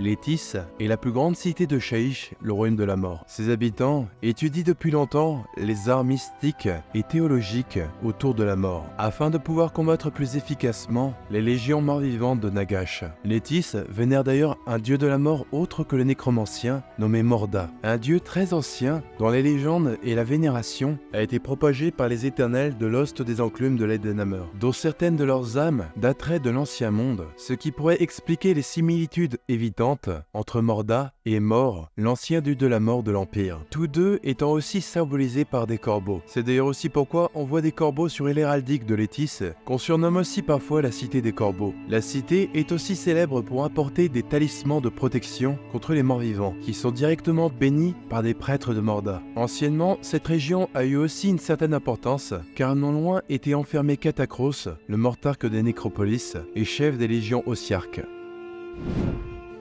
Misthaven est la cité majeure d'Ulgu, le royaume des ombres. C'est une cité un peu particulière car elle flotte sur les flots et est composée d'une armada de bateaux, dont beaucoup appartiennent à des corsaires elfes. La cité a donc naturellement une grande expertise dans la navigation. La cité est d'ailleurs sous l'influence d'une triade nommée l'Écaille Noire, composée de ces corsaires, des couvents de sorcières noires et aussi de l'Order Serpentis. Ce qui fait que cette cité est aussi un havre de criminalité et de contrebande. Il y a un grand conclave qui gère supposément la ville, mais ils n'ont concrètement aucun pouvoir, et la population refuse catégoriquement d'obéir aux lois azirites. Il y a bien des éternels de l'Ost des bellicistes célestes, mais ils sont eux aussi assez tolérants par rapport à la criminalité, mais agissent tout de même parfois lorsqu'il y a des débordements. La cité a établi un traité nommé le Traité des Ombres avec le stratopore de Barak Mornar, qui a été très profitable économiquement pour les deux parties. Ces Caradrons ont même apporté leur expertise dans la création du fort Ténébrax, une véritable machine de guerre qui sert à la fois de bateau et de fort pour les éternels, et sur lequel se trouve aussi la lueur de Shadrach, la porte au royaume mystérieuse de la cité. Elle ne semble cependant pas très bien fonctionner. Les oracles des bellicistes travaillent d'arrache-pied pour essayer d'en découvrir les secrets, mais pour l'instant sans succès. Ils ont cependant appris à canaliser la lumière de la porte qui permet de manipuler les brumes d'Ulgu et de camoufler la cité ou d'obscurcir la vision de ses assaillants. La conquête du pionnier est la cité majeure de Ish, le royaume de la lumière. Elle a été fondée sur le continent central de Ish, le Xintil, qui est l'un des seuls endroits où les lunettes, qui contrôlent la majeure partie du royaume de la lumière, autorisent les étrangers à vivre. Cette cité a la réputation d'être la cité idéale, une quasi-utopie de merveilles où tous peuvent venir apprendre toutes sortes de savoirs. Mais la cité est aussi sous l'étroite surveillance des Lumines, qui insistent d'ailleurs pour toujours nommer le gain du pionnier Ilorai Xen. Et bien que la cité ait un gros conclave et des éternels de l'Ost des Seigneurs de la Tempête, certains disent que ce sont eux qui gouvernent vraiment la cité, car ceux qui sont tenus en plus haute estime sont ceux qui possèdent le plus de savoir. La cité a en quelque sorte une forme de structure sociale élitiste, où les plus hautes strates de la ville ne sont accessibles que par les meilleurs étudiants et les plus grands savants, ce qui veut dire que les esprits les moins académiques restent dans les strates basses et extérieures de la cité, pour mieux s'épanouir dans leur noble travail manuel. Au premier abord, tout le monde semble plus ou moins satisfait de cet ordre des choses, mais d'après des rumeurs, il arrive que certains qui expriment leur mécontentement sont menés au prisme de l'illumination et en ressortent étrangement pacifiés. Donc, potentiellement, les luminettes font des lavages de cerveau. Voilà donc pour les cités de Sigmar majeures. Ma préférée est probablement la cité vivante, pas seulement parce qu'il y a des Sylvanesses, mais vous saviez qu'il y avait des Sylvanesses? N'hésitez pas à me dire celle que vous préférez, car je ferai très probablement des vidéos dédiées à certaines. Il existe aussi des cités libres qui n'appartiennent pas aux cités de Sigmar, mais à des peuples natifs des royaumes, comme la ville de Lumnos, appartenant à la nation mage d'Aspiria, et qui descend d'ailleurs de l'empire magocratique agloraxien, un empire qui a associé la technologie et la magie qui leur a permis de créer des merveilles comme la cité flottante d'Aramentia. L'Empire dominait la région du vaste aride d'Akshi et même au-delà, et on peut dire qu'en l'absence d'un dieu majeur à Akshi, ils occupaient en quelque sorte le même rôle et la même position. Cependant, cet empire voyait les mages comme supérieurs et voyait les non-mages comme inférieurs, qui étaient utilisés comme une main-d'œuvre à la limite de l'esclavage. L'Empire a aussi mené des expérimentations inhumaines, ce qui a d'ailleurs provoqué la scission d'une partie de son peuple, qui a ensuite établi la nation d'Aspiria. Et ils sont d'ailleurs maintenant tout ce qui reste de cet empire, qui est tombé durant l'âge du chaos. Il y a aussi la nation de Batar, B-A-T-A-A-R au cas où, qui est une nation marchande extrêmement riche et qui a fait une alliance avec la nation mage d'Aspiria. Les Batari ont d'ailleurs payé les Aspiriens pour enchanter leur armada de fer qui est devenu le marché flottant. Ces bateaux volants leur permettent de commercer à travers tout Akshi, ce qui fait d'eux des rivaux très sérieux pour les Caradrons. Il y a aussi la ville d'Edassa, une cité-état qui vénère des divinités léoniennes. La garde d'élite de cette cité est d'ailleurs célèbre pour ses guerrières portant des peaux de lion noir, ce qui me fait d'ailleurs un peu penser au lion blanc de Kras des hauts elfes d'Ultuan. Là-bas, Sigmar est d'ailleurs aussi vénéré, mais il est représenté avec une tête de lion et vu comme fier, royal et territorial. Il y a pas mal d'autres petites cultures à travers les royaumes qui pourraient être intéressantes de voir être explorées à l'avenir dans l'âge de Sigmar, et qui sait, peut-être que certaines d'entre elles arriveront dans le wargame à l'avenir. Les loges sont le cœur autour duquel la culture des pyrotueurs s'est formée. Leur mode de vie est quasiment resté inchangé depuis l'âge des mythes.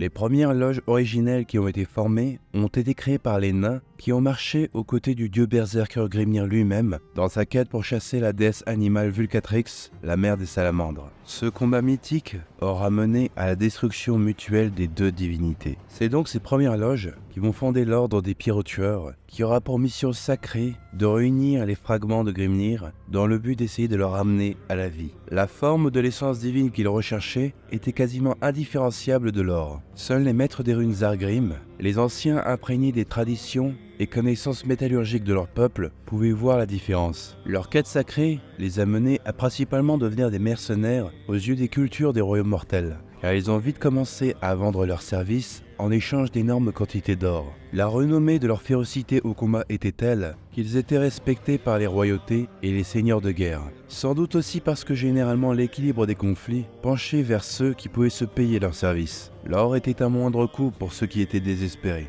D'ailleurs, dans bien des endroits des royaumes, l'or n'a pas une aussi grande rareté ou une aussi grande valeur qu'on pourrait le croire. Dans des endroits comme Akshi, le royaume du feu, ou Shamon, le royaume du métal, ainsi que dans les différentes régions qui ont des portes au royaume qui y mènent, l'or est très courant, car il est des montagnes dans les royaumes du métal qui en sont entièrement constituées, et l'activité volcanique du royaume du feu ramène sans cesse des minéraux à la surface. Par conséquent, l'existence même des pyrotueurs a augmenté la valeur de ce métal. D'ailleurs, de par leur nom de pyrotueurs, il y a une idée reçue qu'ils seraient semblables aux tueurs de l'ancien monde. Mais ce n'est pas le cas. Il existe toujours dans leur culture le Barazak Doom, le serment du cherche-mort, où un guerrier partirait à la recherche d'une mort honorable. Mais si cela avait été le cas pour tous les pyrotueurs, jamais il n'aurait passé la première génération. Il y avait 4 loges parmi les loges originelles. Il n'existe dorénavant plus, sauf peut-être un cas particulier. Cela dit, il y a des loges à l'âge de Sigmar qui prétendent en descendre. Au niveau de leur hiérarchie, les loges sont dirigées par un père des runes, qui sont l'équivalent des rois dans leur culture. Ils peuvent être reconnus à la hache-clé qu'ils portent. C'est une arme dentée qui peut permettre de briser les armes ennemies au combat, et sert aussi bien sûr de symbole pour leur rang, mais aussi de clé pour le grand coffre-fort de la loge, là où est amassé leur immense trésor d'or. Chaque père des runes de chaque loge va aussi ajouter à son nom le titre de Grimnir. Leur conjointe porte parfois le nom de Magmaren ou de mère des runes. Là où les pères runiques sont l'autorité principale en matière de guerre, les reines sont en charge de la défense et de la préservation des forts magmatiques, les places fortes des loges, et notamment aussi les défenses magmatiques, car les pyrotueurs sont capables de modeler les volcans. Les femmes pyrotueuses en général sont d'ailleurs la source de beaucoup de questions parmi les races mortelles, car les pyrotueurs sont très discrets et évasifs à leur sujet. S'ils sont si protecteurs à leur sujet, c'est parce que leur taux de natalité est extrêmement faible. C'est d'ailleurs un problème qui s'étend à toute la race naine et qui serait dû à la disparition de la déesse Valaya, la seule déesse du panthéon Khazalid. Elles sont par conséquent moins souvent vues sur le champ de bataille, non pas parce qu'elles sont considérées comme de moins bonnes guerrières, mais simplement par pragmatisme pour la survie de leur loge. C'est d'ailleurs aussi pourquoi que la tradition veut que l'héritier du père des runes soit l'un de ses fils runiques. Mais certains pères des runes rompent parfois avec la tradition qui choisissent leur fille si elle s'avère être un meilleur choix, comme par exemple le père des runes Bael Grimnir de la loge des Vostarg, dont on parlera juste après. Certains fils runiques décident de partir de la loge quand ils ne sont pas choisis comme héritiers, pour aller créer leur propre loge avec ceux qui leur sont fidèles. Et c'est d'ailleurs la plupart du temps comme ça que de nouvelles loges sont formées. La loge des Vostarg est sans doute la plus connue, la plus puissante, mais aussi la plus influente de toutes. Sa place forte principale se trouve à Akshi, dans la région du Vastarid. Ils y possèdent 2 grandes places fortes. Leur principal fort magmatique se trouve dans les pics de cendres, et c'est aussi là que se trouve leur coffre principal. Leur second est le mont Vostargi, où se réunissent beaucoup de loges vassales à leur loge. Cet immense volcan aurait été créé suite à la destruction de Grimnir et de Vulcatrix, ce qui en fait donc aussi un endroit sacré pour eux. Cette loge porte d'ailleurs le nom de l'une des 4 premières originelles. Bien qu'on ne soit pas sûr que la ligne de succession soit parvenue à la loge Vostarg qu'on connaît à l'âge de Sigmar. Il y a à vrai dire un père des runes survivant des Vostarg de l'âge des mythes, le père des runes Vjul Grimnir. À son époque, un accord avait été passé entre la loge et les Katofran de la cité miroir de Shadespire. Ils avaient prêté serment de protéger la cité, mais lorsqu'elle fut maudite par Nagash, les Vostarg ont continué à respecter leur serment et y ont envoyé des guerriers tous les 100 ans. Mais aucun d'entre eux ne revenait de la cité, jusqu'au règne de Vjul Grimnir, qui refusait d'envoyer ses guerriers à la mort, mais refusait aussi de briser le serment de sa loge, et a donc décidé d'y aller lui-même, et s'est retrouvé lui aussi prisonnier dans la cité miroir. Mais depuis que la malédiction a été brisée, s'il venait à refaire surface, il pourrait techniquement prétendre au trône de rubis des Vostarg. Quoi qu'il en soit, après sa disparition, sa lignée était assurée, et les Vostarg originels ont survécu jusqu'à l'âge du chaos. Leur dernier père unique, Torgar Grimnir, est tombé face à un buveur de sang de corne, non sans avoir réussi à faire tomber son adversaire avant de rendre son dernier souffle. Mais il est malheureusement mort sans avoir désigné de successeur, et les disputes de succession entre les fils runiques ont fini par disperser la loge. La loge des Vostarg de l'âge de Sigmar prétend descendre de l'un de ses fils runiques, et ils aiment dire qu'ils sont la seule loge originelle qui a survécu. Leur actuel père des runes est Bael Grimnir, dont on parlait tout à l'heure. Beaucoup de loges reconnaissent qu'il a réuni plus d'Ur-Or que n'importe quel autre père des runes avant lui, sauf peut-être Torgar Grimnir, son ancêtre. Il siège sur le trône de Rubis depuis déjà plusieurs siècles, au cours desquels il a eu plus de 50 fils avec sa reine Grunhilda. Mais jusqu'ici, aucun d'entre eux ne l'ont impressionné suffisamment pour qu'il nomme un héritier. Au vu de son âge, le fait que la lignée ne soit pas sécurisée pourrait en inquiéter certains, Mais ils sont rassurés par le fait que l'ancien père des runes est toujours l'un des plus puissants guerriers de la loge malgré son âge. Peu après le nécroséisme, la reine Grunhilda a accouché d'une fille. Au fur et à mesure qu'ils l'ont vu grandir, le père des runes et la reine ont commencé à avoir en elle les qualités nécessaires qui fera peut-être d'elle la prochaine dirigeante de la loge. Plus récemment, le roi Baelgrimnir est venu en aide à la croisade Éofor, partie d'Amerol Aksha, et ont fait face à leur côté à Trug, le roi Trogos et sa horde, qui avaient jusqu'ici détruit nombre de loges vassales au Vostarg. Baelgrimnir a fini par personnellement affronter Trug et a réussi à l'abattre, même si plus tard on apprendra que l'étrange artefact fusionné à son dos l'aura ramené à la vie. Les Greyfird sont des mercenaires qui disent oui à tous les contrats tant que leur demande d'or est satisfaite. Leurs services sont très chers, même comparés à d'autres pire-tueurs, mais le fait est que leur service a changé le destin de bien des pays. Mais dans le cas où ils ne reçoivent pas leur paiement, il n'est pas rare de les voir accepter un contrat du camp ennemi en retour. C'est d'ailleurs ce qui s'est passé à la bataille de Létis.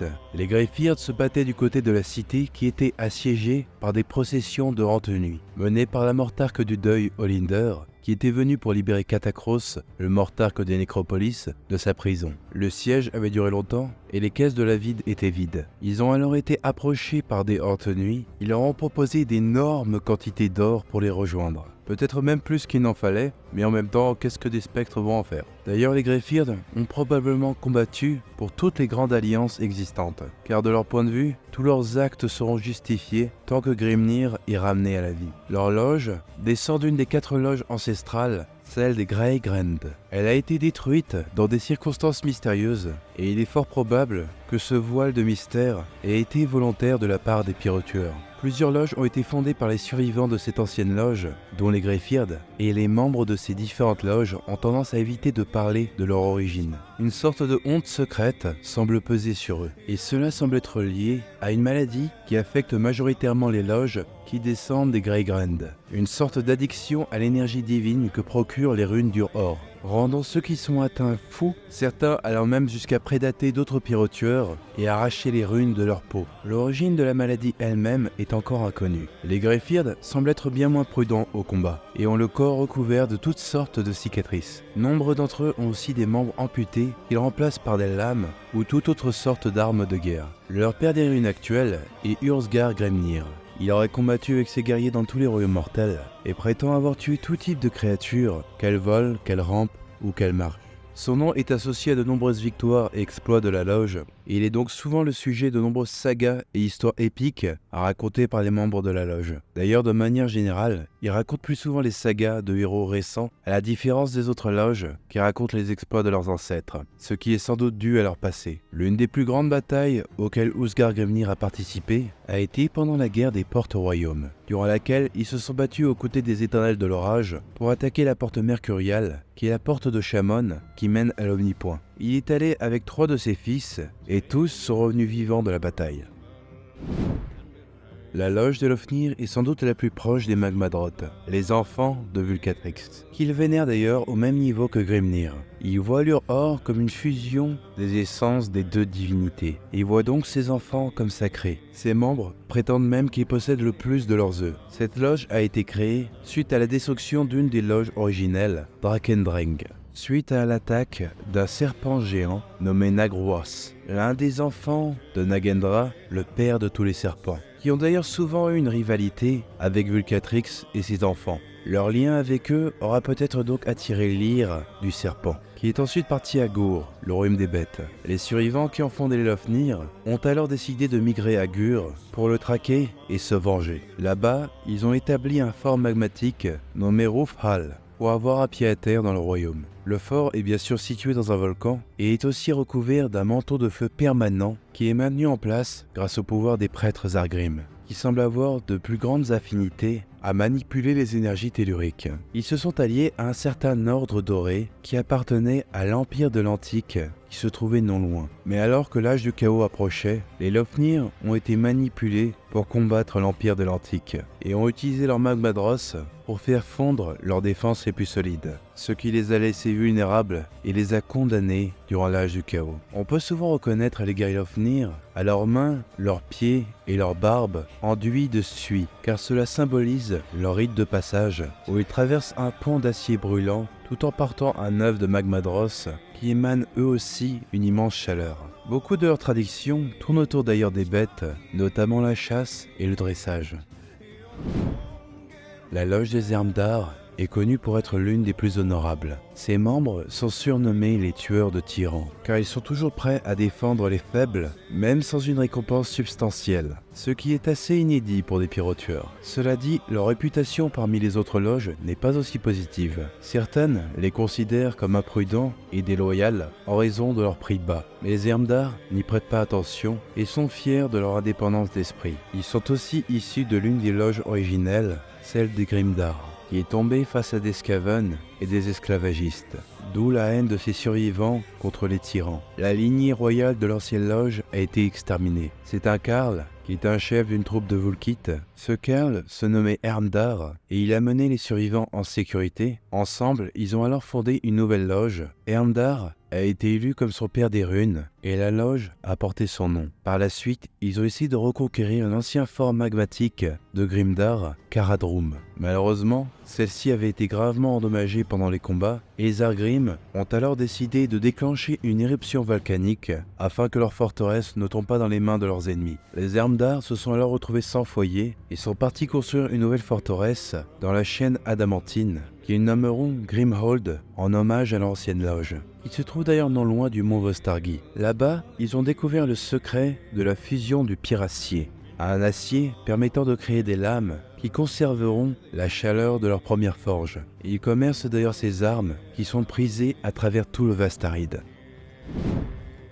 Voilà donc pour les descendants des 4 loges originelles. Il y a beaucoup d'autres loges, il y en a quelques-unes qui ont lié des liens particuliers avec certains royaumes et qui ont des histoires très intéressantes, notamment les Tandgrim, une loge qui s'est établie au royaume des cieux après que Sigmar ait réouvert les portes d'Azir. Ils ont été intéressés par le royaume suite à un paiement des éternels de l'orage en échange de leur aide pour sécuriser une porte au royaume, où ils ont réalisé que l'or d'Azir pouvait aussi contenir des traces d'or. Ces pyrotueurs ont fait le serment de l'éclair, jurant qu'ils n'accepteraient aucun paiement provenant de ceux qui servent les dieux sombres. Depuis qu'ils ont commencé à vivre à Azir, certains de leurs guerriers ont étrangement commencé à teindre leur barbe aux couleurs des étoiles. La loge de Baeldrag, quant à elle, est établie dans les montagnes errantes à Giran, où ils ont affronté à maintes reprises des Skaven, qu'ils considèrent comme leurs ennemis jurés, qu'ils attaquent sans hésitation, même s'ils ne sont pas payés. Pour eux, un bon Skaven est un Skaven mort. Malheureusement, une de leurs altercations a mené à la capture de 2 fils runiques du père des runes de la loge, Grumgen Grimnir, par le prophète gris Cricket Euruin, et qui les a utilisés dans ses expériences en les fusionnant tous les deux pour créer une abomination qui est maintenant connue sous le nom de Umglug, qui pourrait d'ailleurs faire un personnage nommé intéressant pour les Skaven. Le symbole de la loge pourrait d'ailleurs faire référence à ces 2 fils runiques disparus. Il y a aussi les Kaengan, une loge établie à Ulgu, le royaume des ombres, qui a longtemps travaillé pour les rois voilés, auprès desquels ils ont appris beaucoup en matière de discrétion et de furtivité. Cependant, avec le temps, le royaume les a payés de moins en moins, et les Kaengan ont fini par piller le royaume, mais en ne prenant que leur paiement, et aussi une petite revanche. Il y a aussi les Ulrung, qui sont établis à Shaish, le royaume de la mort. Ils ont une tradition assez particulière, qui est de recouvrir leurs mains et leurs visages avec les cendres blanches de leurs défunts. Ils sont d'ailleurs établis sur le continent d'Athanasia, qui a aussi une histoire assez particulière avec les cendres. Les créatures qui y sont originaires ne vivent qu'une seule journée pour ensuite renaître de leurs cendres au lever de Ish. Les Ulrung ne peuvent tolérer les morts vivants. Leur vie à Shaish les amène à bien souvent les combattre.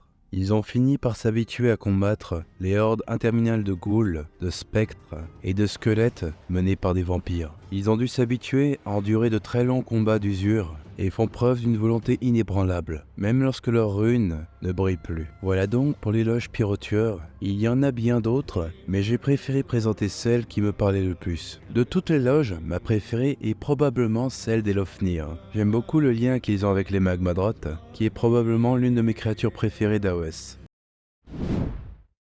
Les stratopores sont les immenses cités flottantes des Kharadron. Ils sont la preuve que leurs créateurs ont non seulement survécu à des conditions de vie extrêmes, et en plus ont réussi à y prospérer. Les événements qui ont conduit à la nécessité de leur création ont commencé durant l'âge du chaos, après la chute des grands Karaknins des empires khazalites de Shamon, le royaume du métal, dû à une immense tempête magnétique qui a déformé la surface du royaume, provoquée par un dieu animal nommé le Lot Griffon, ainsi que la progression rapide de la corruption du chaos qui a rendu la surface inhabitable. La seule issue pour beaucoup de survivants aura été de s'élever toujours plus haut dans l'atmosphère par le biais de machines volantes. Cependant, dans des conditions de vie aussi isolées, les ressources étaient très limitées. Et bien vite, les actes de piraterie entre les différents groupes de survivants sont devenus communs, particulièrement autour de la ressource essentielle qui permettait de faire fonctionner leurs machines volantes, l'éther or, une source d'énergie sous forme gazeuse qui pouvait se récolter dans les airs. La surface étant hostile, cette ressource était probablement l'un des seuls moyens de pouvoir rester indéfiniment en vol. C'est un métal avec des propriétés uniques, il est notamment plus léger que l'air et peut être transformé par réaction chimique en une essence liquide et peut même être condensé en lingots sous une forme solide afin d'être transporté plus facilement. Cela dit, cela le rend très instable. Beaucoup de mystères entourent d'ailleurs son origine. Certains pensent qu'il pourrait s'agir d'une forme diluée de chamonite, la pierre du royaume de Shamon, le royaume du métal, à la même manière du charbon akshien et de la pierre de braise pour Akshi, ou l'aqua Gyranis et la pierre de cycle pour Giran. Cependant, la formation des différents dépôts d'éther or dans l'atmosphère de Shamon n'aurait pas été naturelle. Certaines légendes racontent qu'il s'agirait du souffle de Grogni, qu'il aurait expiré durant ses grands travaux des 19 merveilles de Shamon. La lutte pour la survie aura fait renier beaucoup de nains leur code d'honneur, ainsi que leurs traditions et croyances. Surtout devant l'absence et le silence de leur dieu Grogni, le grand forgeron. Éventuellement, les différents groupes de survivants établirent une trêve et se sont réunis pour parlementer sur l'île flottante de Madralta, afin de mettre fin aux actes de piraterie et de s'accorder sur des règles communes qui seront respectées par tous les stratopores. C'est là que la première ébauche du code Kharadron a été établie, et qui englobe les règles sur le commerce, de conflit, d'assistance, de hiérarchie, et aussi les procédures pour revendiquer des dépôts d'éther or. D'ailleurs, cette ressource étant indispensable dans tous les aspects de leur vie, les dépôts d'éther combinés de tous les stratopores sont comptabilisés et chacun se voit attribuer des parts de marché en fonction du pourcentage qu'il possède. Et ces parts de marché iront même jusqu'à déterminer les places dans le Geldrad, qui est le haut conseil des amiraux des flottes Kharadron, et en fonction du pourcentage du capital d'éther de chaque port, il se voit accorder un certain nombre de places de délégués dans le Geldrad. Et seul ce conseil peut altérer les articles du code Kharadron. Les 6 plus puissants stratopores ont d'ailleurs profité de leur influence dans le Geldrad pour proposer des amendements au code qui va les avantager. Ils tranchent aussi sur les conflits entre les différents ports et votent aussi sur les décisions majeures qui engageront tous les Kharadron. Malgré cette autorité commune, chaque port a son propre fonctionnement et sa propre interprétation du code.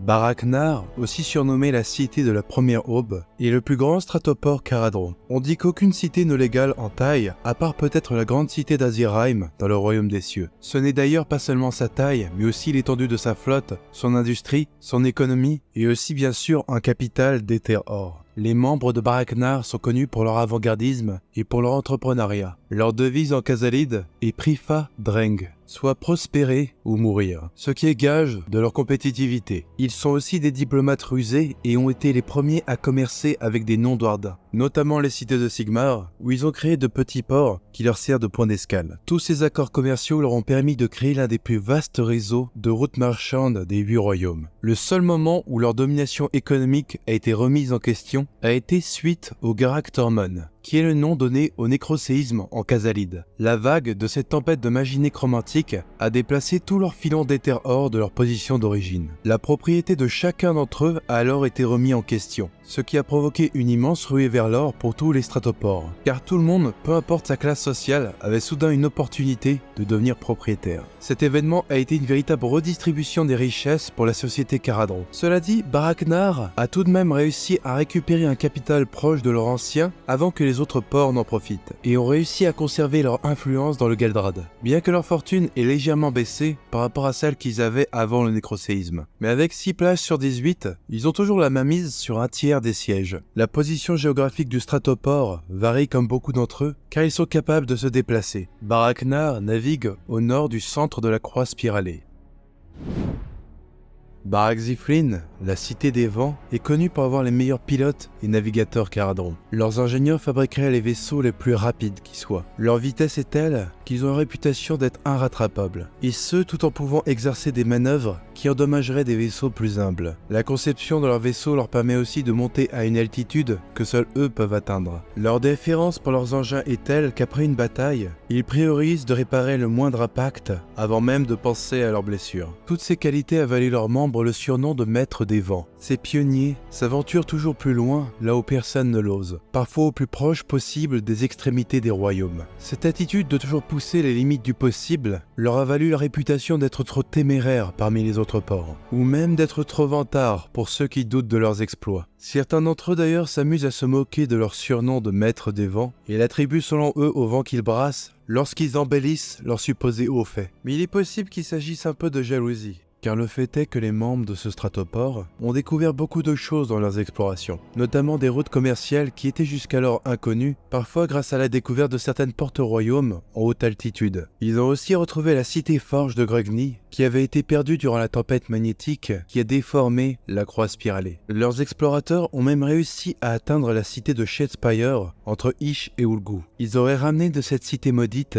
un miroir précieux, mais aucun d'entre eux n'est revenu vivant au stratopore. Ce miroir aura causé leur perte, car il s'agissait de la prison du prince du chaos Sigvald le Magnifique. Contrairement à d'autres stratopores, ils ont su bénéficier de la catastrophe du nécroséisme et ont atteint un capital en hétérore suffisant pour gagner un siège supplémentaire au Galdrad, se trouvant maintenant à 5 sièges sur 18 et se rapprochant de Baraknar. S'ils continuent comme ça, il pourrait bien leur prendre un jour le gouvernail du Galdrad. La position de leur stratopore se trouve à l'ouest de la croix spiralée, non loin des ruines de l'ancienne cité forge. Barak-Mornar, la cité de l'ombre, a une réputation assez douteuse parmi les stratopores. Ses membres sont souvent traités de corsaires, de voleurs ou de pirates, ce que eux voient comme de l'opportunisme intelligent. Ils sont connus pour leur stratégie assez irrégulière, comme des attaques surprises préventives, sans aucun antécédent d'hostilité, ou encore des tactiques de guerre psychologique, des sabotages, allant même parfois jusqu'à porter les couleurs d'autres stratopores. On pourrait croire que leurs actions, qui sont parfois des crimes de guerre, auraient été réprimandées par le Galdrad, mais grâce à leur interprétation du code très créative, ils sont très rarement jugés coupables. On pourrait résumer toute leur déprédation à une seule phrase: les règles ne disent pas que c'est interdit. Et donc par extension, tout le reste est permis. Comme les Caradron accordent une énorme importance aux lois, le Galdrad n'a jamais pu exercer des sanctions majeures sur Barak-Mornar. En revanche, presque à chaque fois qu'une faille a été trouvée par ces derniers, un amendement a été ajouté au code afin que cela ne soit pas réitéré. Cependant, leur action a fini par leur attirer une immense hostilité venant des autres ports majeurs, à tel point qu'ils ont fini par déplacer le stratopore à travers un portail vers le royaume des ombres, dans une région d'Ulgu occultée par des illusions et des brumes,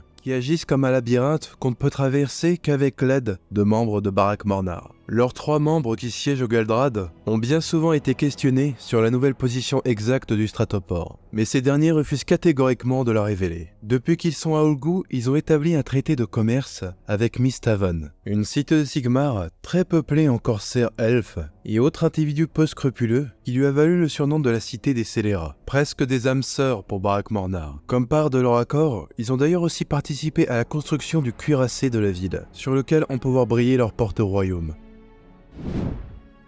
Barakzone est historiquement le premier stratopore à avoir été fondé. Ceci étant dit, les Caradron étant une société méritocratique, leur ancienneté ne leur a pas pour autant garanti une place dans le Galdrad, ce qui est gage de leur combativité, car car ils ont tout de même réussi à rester compétitifs après tout ce temps. Le port est aussi surnommé la Cité du Soleil, par rapport au reflet rouge qu'on voit émaner de sa forme sphérique lorsqu'elle reflète la lumière de Ish, qui la fait presque ressembler à une étoile. C'est une cité qui accorde un intérêt particulier à faire honneur à son héritage. Elle abrite 14 arcs de triomphe, commémorant chacun une victoire majeure. Ils sont habités par une grande fierté martiale et sont renommés pour la valeur de leurs soldats. Les arcanautes rêvent de recevoir un jour l'étoile de fer, qui est le plus grand honneur qu'on peut recevoir à Barakzon. Ceux qui la reçoivent voient leur mémoire immortalisée et des rues et allées sont baptisées en leur nom. Dès leur plus jeune âge, les citoyens doivent obligatoirement apprendre à tirer à l'arme à feu, ce qui leur assure des potentiels meilleurs recrues dans le futur. De par cette culture militaire, ils sont naturellement plus orientés vers les batailles et le mercenariat, plutôt que le marchandage et la prospection. Le stratoport a un jour été assiégé et englobé dans un blocus provoqué par une barrière magique de démons de Tsench. Leur bataille a duré 99 jours, mais le siège a finalement été brisé grâce à l'intervention de renforts venus de Baraknar, au grand désarroi de Barakzon, qui prétendait ne jamais avoir eu besoin d'aide. La position géographique du port se trouve au nord-est du centre de la croix spiralée.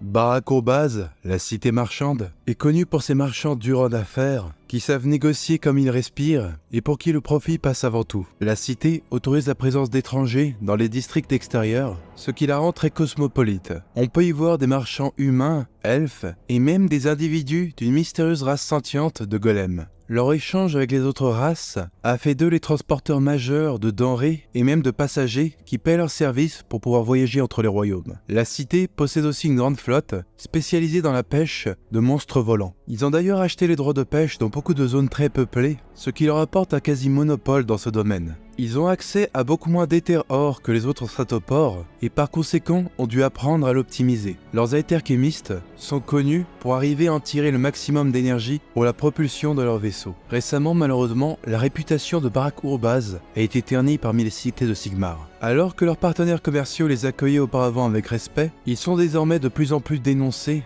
comme des exploiteurs et des extorqueurs. Leur coutume de marchander à tout moment, en tout lieu, même au milieu du champ de bataille, a donné lieu à des récits de marins de Barak Urbaz abandonnant des passagers en danger pour obtenir un paiement supplémentaire, ou même tenter de corrompre des éternels de l'orage pour qu'ils détournent le regard. Le port compte désormais notamment comme ennemis des régiments de guildes libres d'Amerol Aksha et des éternels de l'Ost des Chevaliers Excelsior. Le port est positionné au sud-ouest de la croix spiralée, au-dessus du continent d'Ayada. Barak Tring, la cité des ancêtres, est un stratoport très conservateur et contrairement aux autres, n'a pas renié ses anciennes traditions datant des anciens empires khazalites de Chamon, notamment la conservation des rancunes. Mais au lieu d'un livre, ils ont un hall des rancunes, où ces dernières sont gravées sur des plaques de pierre et conservées dans une immense librairie qui couvre un district entier du port. Quand l'un de leurs soldats a l'occasion de se venger de ses ennemis au combat, il se battra avec une obstination acharnée, refusant même de contempler la mort jusqu'à ce qu'il ait versé le sang de ses ennemis. Sans surprise, ils ont la réputation d'être bornés et acariâtres, même pour les autres ports Caradron, qui voient d'ailleurs leur pratique comme un anachronisme. Ils possèdent aussi un immense temple rendant hommage aux ancêtres et aux dieux nains, bien qu'ils les vénèrent plus par respect que par piété. C'est d'ailleurs pourquoi le visage de Grogny et de Grimnir se trouve sur leur symbole, ce qui est assez irrégulier pour des Caradrons, même si certains autres ports ont des autels à leur effigie, même s'ils sont plus ça au cas où, on ne sait jamais, ça pourrait peut-être servir un jour. Barak Tring est aussi bien sûr adepte des vieilles méthodes. Ils forgent leurs runes traditionnellement seulement avec des métaux provenant d'armes et antiquités venant de l'ancien temps. Ils utilisent même les premières méthodes d'extraction d'éther or qui sont maintenant presque obsolètes. Cela dit, ces méthodes les ont rendus moins impactés par le nécroséisme et leur stratopore semble être bien moins pollué que les autres, ce qui bien sûr renforce leur croyance que tout était mieux avant. Ils sont aussi très conservateurs dans leurs lois et considèrent que le code n'aurait jamais dû être modifié. Par conséquent, ils refusent d'appliquer ces amendements et blâment Barak Mornar pour ses égarements. Au niveau du Geldrad, il s'avère qu'avant eux, c'était Barak Zof qui était à la 6e place du Haut Conseil, jusqu'à ce qu'ils ne disparaissent soudainement sans laisser de traces. Suite à cela, bien qu'ils avaient des revenus modestes à cause de leurs pratiques archaïques, Barak Tring a tout de même réussi à les succéder. Ils n'ont cependant qu'un seul siège au Geldrad, mais sont connus pour faire entendre leurs revendications très bruyamment à chaque session. Le port est situé au nord-ouest de la croix spiralée, au-dessus du continent d'Audren, et non loin de l'ancienne ruine khazalide de Karak Azaruk. Chacun des stratopores majeurs a vraiment une identité assez propre. J'aime beaucoup le côté grincheux de Barak Tring, qui incarne complètement le c'était mieux avant, ou encore le côté aventureux de Barak Ziflin, mais ma préférence va peut-être à Barak Mornar, parce que je suis obligé de respecter leur marouflage. Les Nations Lumines sont situées sur Ish, le royaume de la lumière, spécifiquement sur 8 de ces 10 continents, qu'on appelle aussi les 10 paradis. Ces 10 continents ont pris une forme symétrique qui représente le symbole de Ish. Il est d'ailleurs assez commun de voir des concepts y devenir une réalité, car ce vent de magie ne représente pas seulement la lumière, mais aussi les concepts abstraits et métaphysiques qu'elle représente pour les mortels, comme la méditation, l'illumination ou l'élévation intellectuelle et spirituelle. La nature de Ish est aussi d'être équilibrée et stable, ce qui l'oppose directement à la nature inconstante du chaos. C'est pourquoi cette magie est souvent utilisée pour s'en soigner ou s'en protéger, ou même permettre de les bannir. Ces propriétés ont d'ailleurs sans doute contribué à sévèrement limiter et affaiblir les incursions du chaos dans le royaume. Si bien que Ish est l'un des seuls royaumes à ne pas avoir eu d'âge du chaos. Le deuxième facteur qui a contribué à ce miracle a été la puissance destructrice que possédaient les Lumines.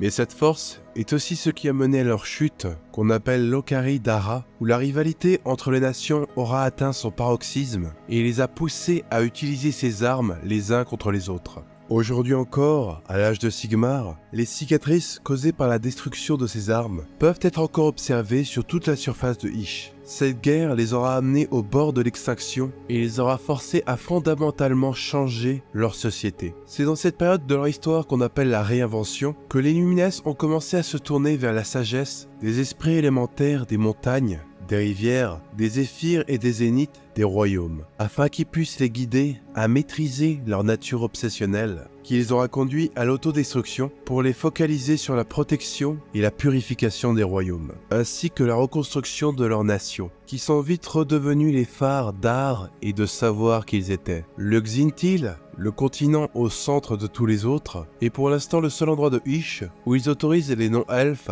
à établir des colonies et des cités. C'est d'ailleurs sur ce continent que se trouve la cité de Sigmar de Settlers Gain.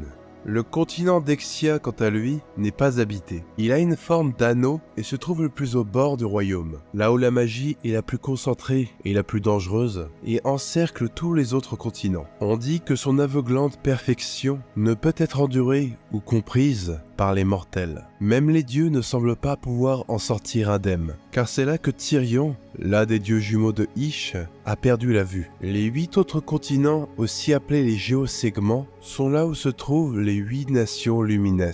Ces 8 nations sont divisées en 2 hémisphères, séparés dans leur axe symétrique, où chacun représente les enseignements et la nature d'un des 2 dieux jumeaux de Ish. L'hémisphère gauche est le côté tyrionique, et qui est aussi la face éclairante de Ish, qui agit comme soleil pour les autres royaumes. Ces 4 nations sont Ultrai, Oratai, Elon et Alumnia. Ces nations ont généralement des traditions très martiales, et ses habitants ont tendance à être décisifs, à l'image de Tyrion. L'hémisphère droit, quant à lui, est le côté téclien, et représente la lune véritable, Selenar. Ces 4 nations sont Siar, Iliata, Imetrika et Zeitrek. Ces cultures ont tendance à favoriser l'introspection et le raffinement. Certains lumines, de n'importe quel hémisphère, peuvent cela dit décider de choisir la voie tyrionique ou téclienne.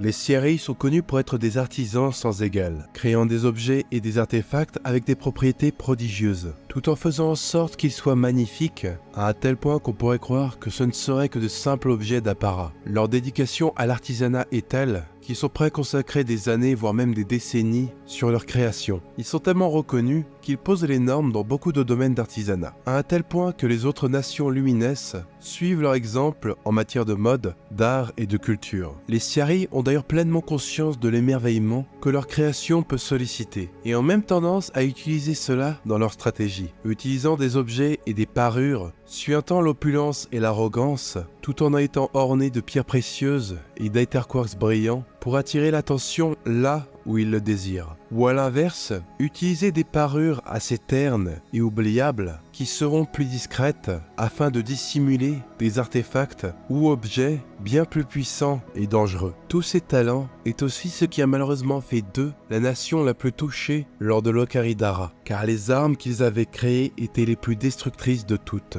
Il y a même un dicton à Ish qui dit que pour chaque chef-d'œuvre éblouissant dans les coffres des Siari, il existe une cicatrice encore visible sur la patrie de Siar, qui est de par le fait considérée comme la plus ravagée des 10 paradis. Leurs créations ont ouvert des gouffres conscients qui ont englouti des vies entières, et même déchaîné des sorts déformant la réalité qui errent encore dans les déserts de Ish à ce jour. Ce qui n'est d'ailleurs pas sans rappeler les sorts persistants, mais ceux-ci ont été déployés des siècles avant le nécroséisme, qui aura provoqué le phénomène de l'Arcanum Optimar, qu'il les aura lui-même créé. De par le fait, les Siari portent une très grande honte sur ce qu'ont créé leurs ancêtres, et ont depuis juré de ne jamais créer ou manier de telles armes à nouveau. Cependant, récemment, Teclis, l'illuminateur, est revenu vers eux afin de les convaincre de recommencer à les créer, argumentant qu'il valait mieux pour eux de briser leur serment que de devenir complices de la domination du chaos dans leur inaction. Les Siari ont dû alors se résigner à retourner à leur forge,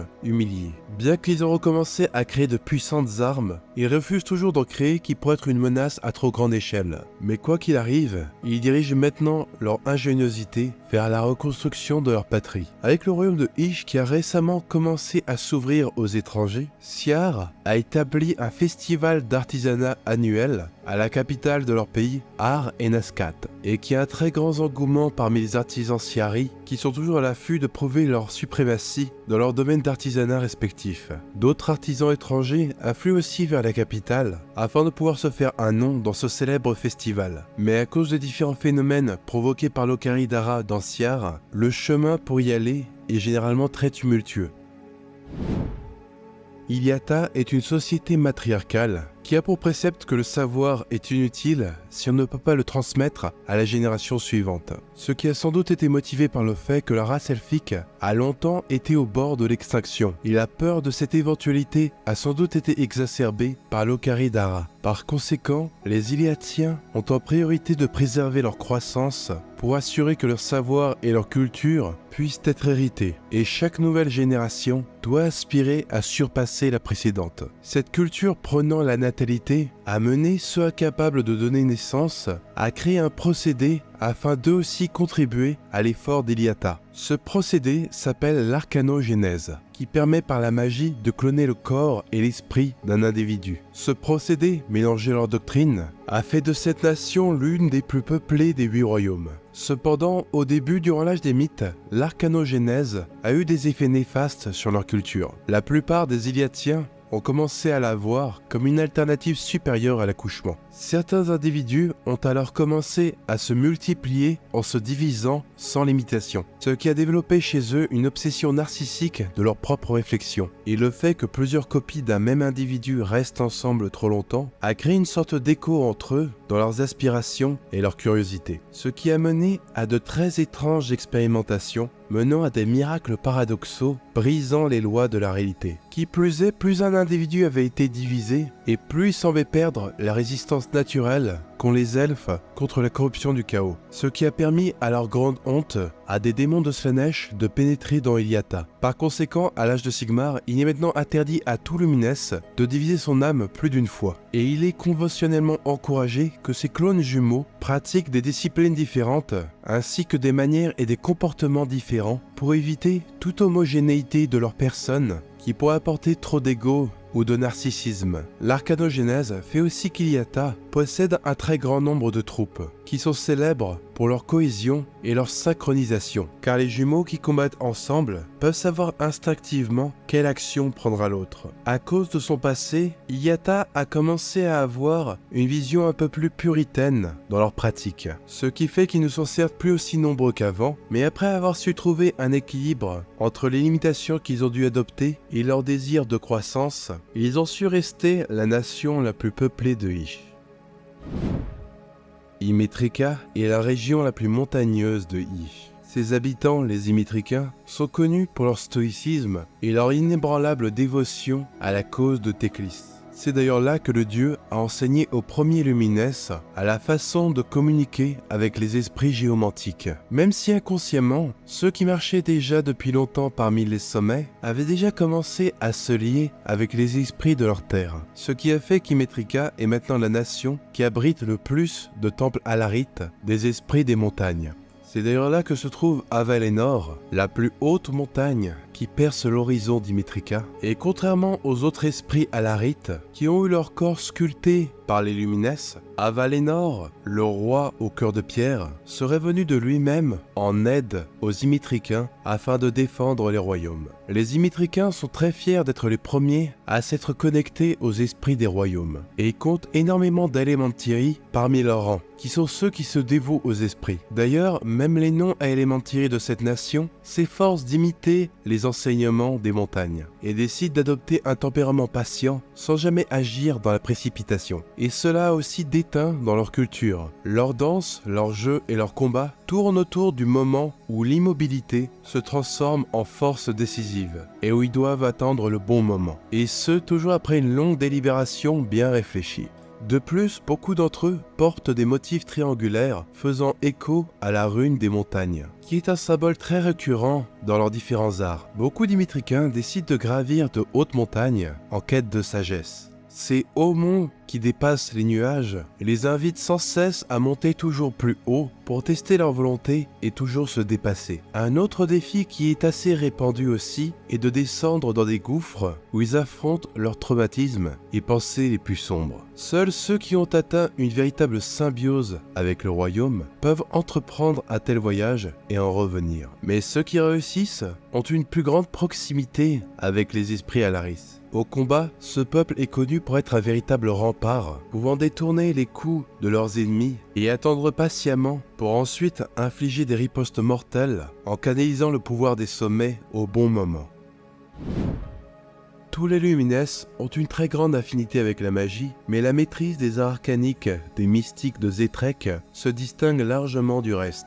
Même ceux dont ce n'est pas la fonction, comme leur guerrier Vanari, possèdent des talents en magie, car ils apprennent dès l'enfance à la façonner comme des sculpteurs façonnent l'argile. Les Etreki éprouvent une fascination rêveuse envers les lunes, interrogeant les astres pour dénouer les secrets du cosmos, en parlant aux astres comme s'il s'agissait d'amis proches. Certains les croient presque lunatiques, mais le fait est qu'ils ont obtenu des connaissances presque impossibles à acquérir, ce qui leur a donné une réputation quelque peu féerique. De par le fait, ils vouent une grande révérence à Selenar, l'esprit de la lune véritable de Ish, et ont tendance à bien plus écouter sa sagesse que celle de Teclis.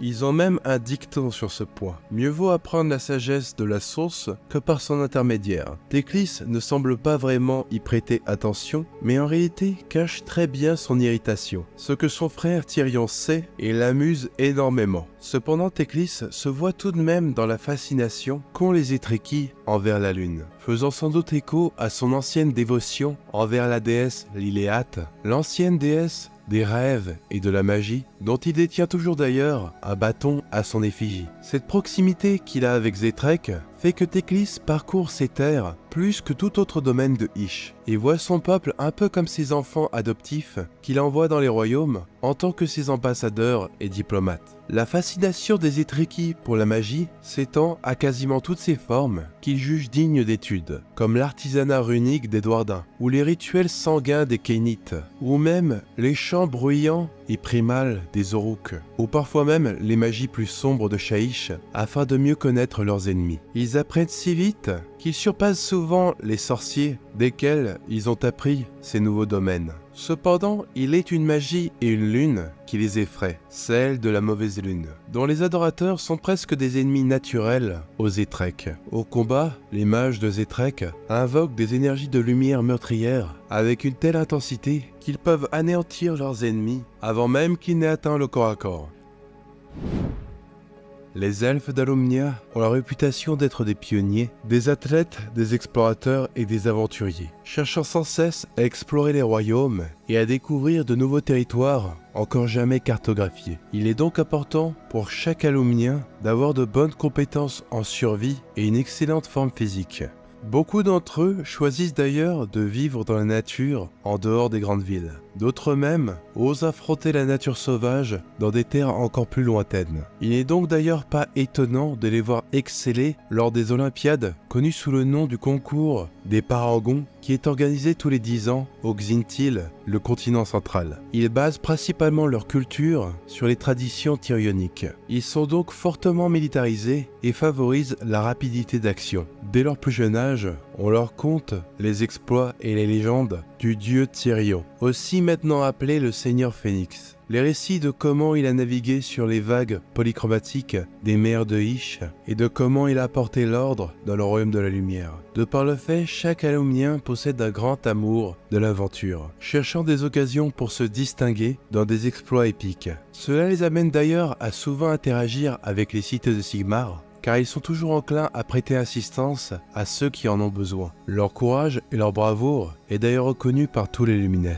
ce qui leur a valu le titre d'indomptables. Les plus expérimentés et les plus audacieux d'entre eux essaient même parfois de reproduire le pèlerinage qu'a fait Tyrion vers les terres instables d'Exia. Peu survivent à ce test ultime et ceux qui y survivent en reviennent aveugles, bien que leurs autres sens deviennent extrêmement aiguisés. Pour cet exploit faisant écho à Tyrion, ces elfes sont révérés à Alumnia et reçoivent le titre de Luminarians. Ces elfes semblent être changés à jamais et une sorte de lumière émane de là où étaient leurs yeux, qui pourrait brûler ceux qui en croisent le regard. Ils sont l'exemple parfait des Alumiens qui cherchent sans cesse à pousser les limites de leur existence. On dit que même après la mort, ils continuent à voyager. Ils croient tous en une après-vie qui se serait matérialisée dans les cieux de Shaiish, d'où ils continueront éternellement à parcourir de nouvelles terres.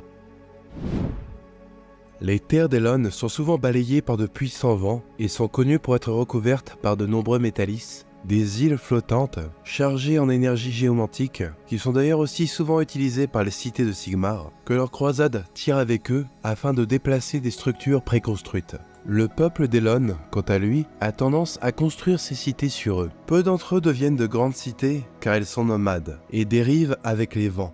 Leur capitale elle-même, l'Aizéphronia, la tour chantante, ne fait pas exception. Les Élonites ont créé beaucoup de traditions autour de celle-ci, notamment des courses aériennes sur des planeurs semblables à des cerfs-volants ou à des ailes portées par les vents. Beaucoup d'entre eux vivent pour le frisson de la vitesse et sont très compétitifs. Cette affinité avec l'air les a naturellement rapprochés des esprits Huracan, les esprits des vents, qui sont d'ailleurs aussi très compétitifs entre eux et aiment rejoindre les Élonites dans leurs courses en choisissant un champion et le hisser plus haut et plus rapidement que les autres en soufflant plus fort que leurs semblables. Cette affinité a naturellement fait de cette nation celle qui possède le plus de temples Huracan à Ish, un peu à la même manière que les Alarites à Imetrika, qui est d'ailleurs le continent à leur exact opposé symétriquement, comme si leurs concepts opposés se reflétaient. Là où avant l'Ocaridara, les esprits allaient naturellement vers les Élonites pour leur divertissement mutuel, maintenant, après le cataclysme, leur confiance a été brisée et maintenant les Élonites cherchent à se racheter envers les Huracan et à mériter de nouveau leur faveur. Au combat, les Élonites ont tendance à privilégier la vitesse et le tir, glissant loin de leurs ennemis tout en laissant pleuvoir des flèches guidées par les vents.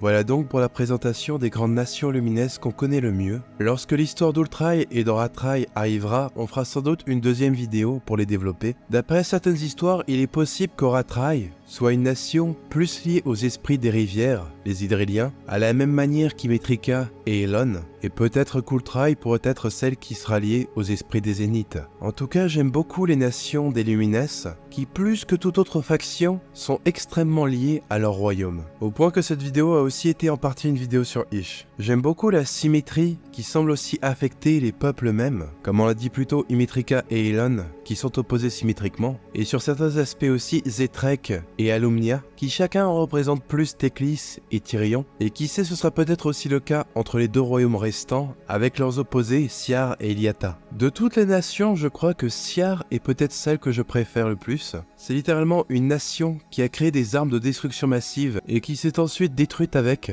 puis ensuite juré de ne jamais en refaire, pour au final être forcé par Teclis à briser leur serment. Je les trouve vraiment très uniques sur ce point et je compatis beaucoup avec eux.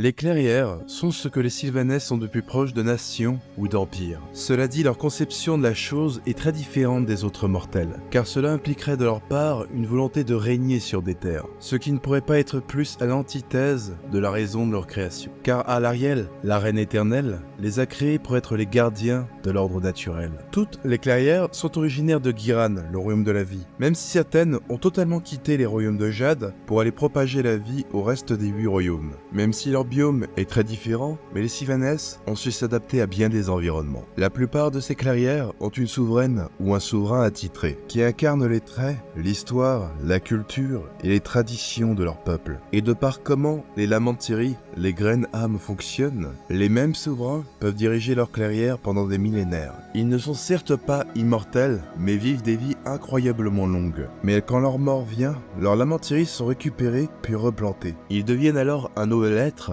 mais peuvent accéder aux anciens souvenirs des autres générations de leurs graines âmes qui les ont précédés. Cependant, tous les Sylvanès n'en possèdent pas une, comme les Dryades. Et donc à la place, certaines clairières peuvent se trouver sous l'égide d'un conseil. Chaque clairière est constituée de plusieurs clans, qui correspondent plus ou moins aux maisons nobles des autres mortels. Leurs membres partagent la même teinte de leur écorce, ainsi que la même couleur de feuilles et de la mantillerie. Tous servent bien sûr les souverains de leur clairière, mais aussi la cour d'Alarielle. Ils ont pour tâche de veiller sur les lieux de pouvoir et de rassembler des armées pour guerroyer à travers les royaumes. La personnalité de leurs guerriers est déterminée par leur lieu de pousse. Les membres d'un même clan poussent généralement dans le même bosquet, ce qui a pour effet de les synchroniser dans le chant spirituel. C'est une musique qui a été chantée la première fois par la Reine éternelle et qui lie tous les Sylvanès entre eux, leur permettant aussi de communiquer sur de longues distances. Tous les Sylvanès parlent donc la même langue, mais cela dit, ils entendent le chant de leur clairière de manière plus précise. Le cycle de la création étant en évolution perpétuelle, il existe une grande diversité de clairières. Même si beaucoup d'anciennes se sont étiolées, autant attendre de grandir le moment venu. Il en existe d'ailleurs 7 majeures qui se sont démarquées des autres et dont les hauts souverains font partie du conseil royal de la déesse Alarielle elle-même. Lorsqu'elle convoque un conseil, ces assemblées sont tenues au pied du chêne des âges passés. En plus des souverains des 7 grandes clairières, se trouvent aussi des Sylvanès uniques ayant un rôle particulier, notamment le Grand Veneur représentant Kurnos et la Huldresse, une grande prophétesse. Peu de conseils royaux ont été tenus au cours des siècles, et il est rare qu'ils rassemblent tous les représentants des clairières. Mais chacune de ces assemblées a annoncé de grands changements pour les Sylvanès. Parmi les 2 grandes clairières, 2 d'entre elles font partie des premières qui ont été plantées peu après l'éveil d'Alarielle à Ghiran. Shenfront est la plus grande des clairières. C'est celle qui a le plus grand nombre de clans éparpillés à travers les royaumes mortels. Si on en croit ses émissaires, leurs graines d'âme ont été les premières à être plantées, et elle a par conséquent été autoproclamée la première clairière. Et ces Sylvanès auraient été les premiers à entonner le chant spirituel avec Alarielle, bien que ce fait soit contesté par d'autres Sylvanès. Cependant, de par leur implication et leur héroïsme durant la guerre de la vie, ils ont bel et bien une place prééminente dans l'estime de la Reine éternelle, ce qui leur vaut l'admiration de bien d'autres clairières qui essaient de suivre leur exemple. Cela dit, certaines jugent leur orgueil trop démesuré, non parfois sans une pointe de jalousie. Ces Sylvanès sont d'apparence assez naturelle, mais on peut les distinguer aux couleurs chaudes mais sombres qu'ils portent. Leur ancienneté leur a fait adopter une nature assez traditionnaliste au fur et à mesure des siècles. On attend de ces membres qu'ils connaissent bien l'histoire glorieuse de leur clairière. Ils vont apprendre leur longue histoire auprès de leurs doyens, de vénérables sylviarques qui dorment aussi peu que possible afin de transmettre leur ancien savoir. Certains d'entre eux étaient déjà nés au début de l'âge des mythes, ce qui fait d'eux des êtres quasiment aussi vieux que l'éveil des dieux du Panthéon, et des mémoires vivantes de l'histoire des royaumes mortels. Cependant, cette longue mémoire implique aussi de ne jamais oublier leur ancien conflit, ce qui fait qu'ils sont connus pour avoir la rancune très tenace. Mais à l'inverse, ils n'oublient jamais aussi leurs anciens alliés, et ne brisent jamais leurs anciens pactes, conformément au code d'honneur édicté par leur souverain, le haut roi Raelos. Il fait partie du conseil royal et c'est l'un des plus proches conseillers de la Reine éternelle. Les exploits de Shenfront qui ont été accomplis sous son règne ont valu à leur clairière de pouvoir arborer la couronne de la Reine éternelle sur leur rune. Physiquement, c'est un sylviarque si grand qu'il peut toiser dans les yeux d'un méga gargan. C'est d'ailleurs sans doute ce qui lui a permis de dialoguer avec les fils de Behemoth. Ces géants ne respectant que la force et ceux qui peuvent atteindre leur taille. Leur alliance aura d'ailleurs permis de défaire un puissant serviteur de Nurgle. La grande confiance placée envers ses membres a fait d'eux des ambassadeurs naturels pour la Reine éternelle. Ils ont été parmi les premiers à combattre aux côtés des forces de Sigmar, et nombre de leurs enclaves sont placés non loin de certaines cités libres, comme la cité vivante à Ghiran. De par le fait, ils sont connus pour avoir passé des accords avec plusieurs autres races. Ils sont toujours restés fidèles à leurs paroles, au point d'aider leurs alliés à mettre fin aux déprédations venant d'autres Sylvanesses de nature davantage xénophobe. D'ailleurs, certains membres du peuple sylvestre, plus isolationnistes, méprisent la volonté de leurs clairières de collaborer avec les mortels, car ils pensent que cela ne peut se faire qu'au détriment de la nature de Ghiran. Mais grâce à leur longue mémoire, ils se souviennent de ce qui arrive au royaume lorsqu'ils sont divisés, et que c'est donc à leur unité que repose leur salut. Racine Noueuse est une clairière extrêmement versée dans la magie et le savoir arcanique. Ils sont connus pour être extrêmement traditionnalistes et sont très suspicieux de tout étranger et nouveau concept, bien qu'ils mettent généralement de côté ce trait de caractère lorsque cela concerne de nouveaux savoirs et plus particulièrement les arcanes. On peut reconnaître les Sylvanesses de cette enclave à leur écorce rouge et au vert très clair de leurs feuilles et de leurs symboles. Ils sont aussi la deuxième plus ancienne clairière qui a été plantée durant l'âge des mythes, et ce juste après celle de Shenfront. Ils ont d'ailleurs en horreur que ces derniers soient toujours considérés comme les plus anciens. Leur souverain serait d'ailleurs aussi ancien que leur première plantaison. Il se nomme Ithil, mais pour son caractère acerbe, il est surnommé le roi grognon. Sa clairière ayant des traditions plutôt communautaristes et secrètes, il a tendance à écouter seulement les conseils des siens. Toutes les connaissances qu'ils ont accumulées au fur et à mesure des millénaires les ont naturellement fait devenir les maîtres du savoir de la Reine éternelle. Ils sont aussi les gardiens des secrets et des vérités cachées de Ghiran. Ils ont d'ailleurs été même chargés de se souvenir des événements effacés lors de l'âge de l'oubli. Une période qui a été effacée dans la mémoire de tous les autres Sylvanesses par la Reine éternelle pour des raisons inconnues. Leur maîtrise de la magie est telle qu'Alarielle a fait appel à eux pour la création de la cité vivante. C'est l'une des plus grandes cités de Ghiran et ensemble, ils ont réussi l'exploit de la créer en une seule nuit. Leur capitale, le Bosquet Argenté, est aussi naturellement un lieu chargé en magie de jade. Ces salles sont emplies d'anciennes et puissantes reliques datant d'avant la Genèse. Ils n'hésitent d'ailleurs jamais à les utiliser aussi bien en temps de paix qu'en temps de guerre, notamment durant l'âge du chaos où la cité a été assiégée de nombreuses fois par des forces de Nurgle, mais grâce à la sagacité de ses gardiens, la forteresse n'est jamais tombée. Les secrets qu'ils possèdent leur ont permis de maîtriser la magie à un tel point qu'ils ont été capables de tenir en respect la magie pestilentielle du chaos. Beaucoup cherchent d'ailleurs à acquérir certaines de leurs connaissances, mais à moins d'avoir un savoir à leur échanger, seule leur créatrice peut les contraindre à partager leurs connaissances. Belle Moisson est à l'opposé de ses deux premiers aînés car elle est la dernière clairière à avoir été plantée, et ce au beau milieu de l'âge du chaos, ce qui fait que tous ses membres n'ont connu que la guerre depuis leur éveil. Malgré cela, ses membres sont connus pour être d'un naturel joyeux et énergique, et croient sincèrement que les tragédies du passé pourront être chassées. Ils arborent des couleurs qui sont généralement vues pendant des saisons ensoleillées. On peut facilement les distinguer avec leur écorce claire presque argentée, ou parfois intégralement vert, avec des feuillages et des ruines aux teintes vives. Leur optimisme les a fait devenir des symboles d'espoir parmi les clairières. Ils incarnent plus que tout autre la volonté et la combativité qu'a retrouvée Alarielle depuis qu'elle a été replantée. D'ailleurs, depuis cet événement, leur croissance a été décuplée, comme s'ils étaient en résonance avec son nouveau chant. Cette tendance a été exacerbée par le rythme de la vie à un tel point qu'aucun autre Sylvanesse ne perçoit plus clairement le chant spirituel, ce qui ne manque pas de blesser l'orgueil des plus anciennes clairières. Leur jeunesse fait aussi que leurs plus vieux sylviarques sont à peine âgés de quelques siècles, ce qui est très peu selon les standards sylvanesses. D'ailleurs, leur population d'esprits nobles et de porteurs de l'amant de Thierry est très faible comparée aux autres clairières. L'essentiel de sa population est donc composé de bandes de dryades. C'est d'ailleurs pour cette raison que des matriarches parmi leurs rangs dirigent Belle Moisson, et l'une d'entre elles, la reine des saules, est la souveraine de Belle Moisson. Elle est considérée comme ayant une grande sagesse et célèbre pour son aura de majesté, ainsi que la puissance et l'intensité de son chant spirituel. Depuis le début du rite de la vie,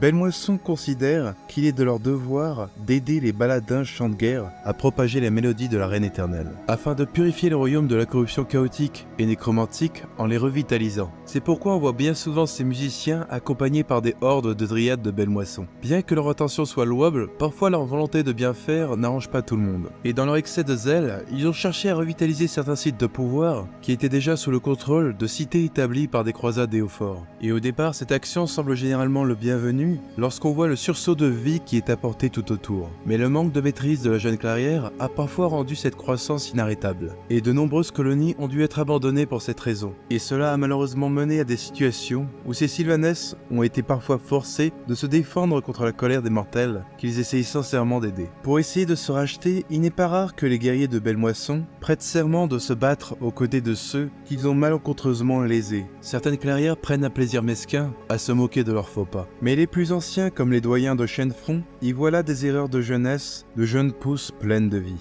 et prennent souvent la défense de la jeune clairière.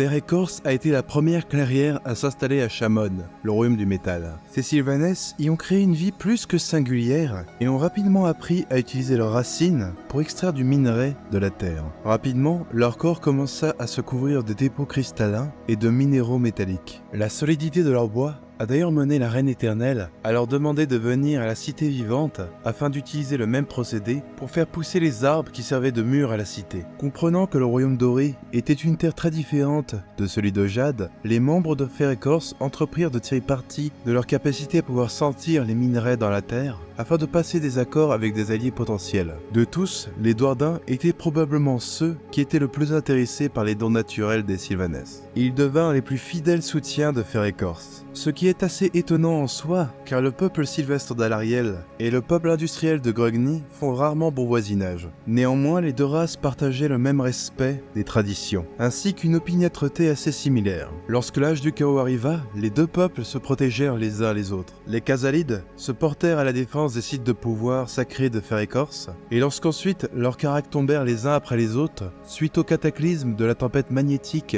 du Magna Griffon, les Sylvanesses les accueillirent alors dans le bastion de Jade. Des liens si forts ont été créés lors de cette crise que certains clans douardins considèrent les Sylvanesses de Fer-Écorce comme faisant partie des leurs. Ces liens se sont même étendus aux dieux des Khazalides. Après la réouverture des portes d'Azir, le retour de Grogny a été aussi célébré par cette clairière. Et le grand archiduc de Fer-Écorce s'est rendu lui-même en Azir pour rencontrer le dieu des Murges, même si nul ne sait vraiment quel a été l'objet de leur échange. Leur intérêt pour la culture khazalide semble aussi bien sûr s'étendre à la forge. Ils sont connus pour avoir des artisans de talent et leurs armes sont de qualité rare. Le tempérament des longues barbes aura peut-être aussi déteint sur eux après avoir longtemps vécu à leur côté. Leur détermination et leur entêtement est légendaire. Ils ne se plient jamais, ne se brisent jamais, telle la branche la plus solide ou la racine la plus profonde. Ils résistent à toutes les tempêtes.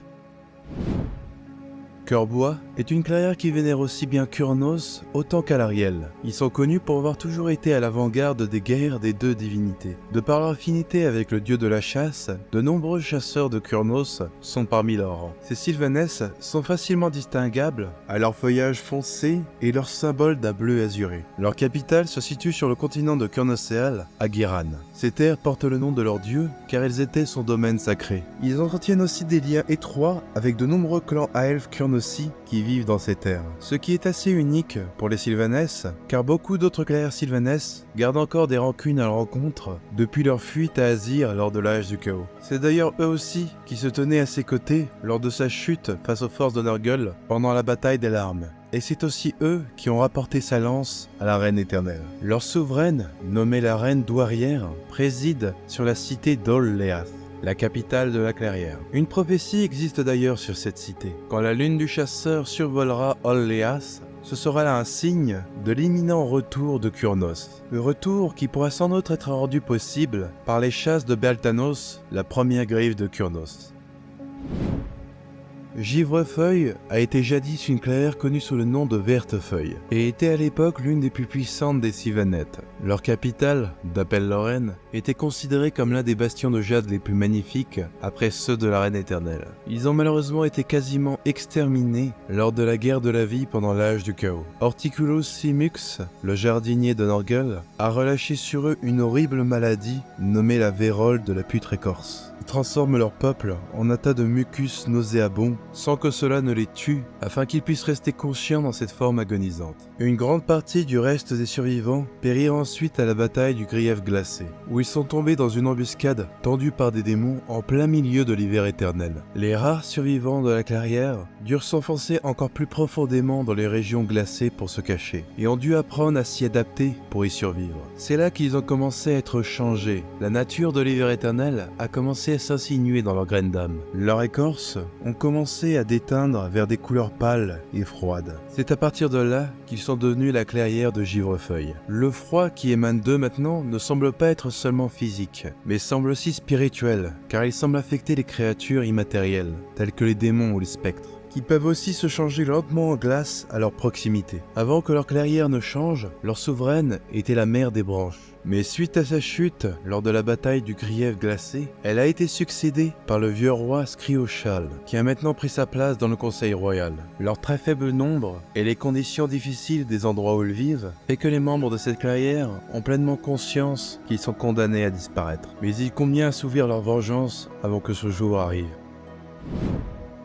Affrebois est la clairière la plus sans pitié de tous les Sylvanès. Malveillant, rancunier et cruel, ces traits de caractère seraient dus aux lieux qu'ils choisissent pour planter leur Lamentirus. Car le tempérament des Sylvanès absorbe généralement les énergies de l'endroit où ils sont plantés. Là où la plupart des autres Sylvanès plantent les leurs dans des étendues éclairées et saines de Guiran, ceux d'Affrebois choisissent de les planter dans l'humus sombre de Shaish, le royaume de la mort, et d'Ulgo, le royaume des ombres. Ils sont l'origine même des légendes des mortels sur les créatures des bois enlevant les enfants et menant les voyageurs vers leur mort. Ils sont facilement reconnaissables à leurs yeux et leurs lames brillant d'une lueur menaçante. Ils vouent une haine à tous les non-sylvanès, ce qui les a bien souvent opposés à la clairière de Chênefront. Le domaine de leur clairière est le continent de Décrépitia, un continent de Guéran ayant des liens avec Shaish, le royaume de la mort. Cette terre a d'ailleurs été cédée par l'Ariel à Nagash. Et il en est certain parmi les Sylvanès de Décrépitia qui se sont mis à vénérer le grand nécromancien. De par la nature, ils ont des liens assez étroits avec les fiels revenants et leur reine Drisha Amadress, la reine des parias, à qui certains membres de cette clairière ont secrètement juré allégeance. Malgré tous leurs détracteurs, la clairière bénéficie toujours de la protection de la reine éternelle. Certains pensent que cela serait dû à un sentiment de culpabilité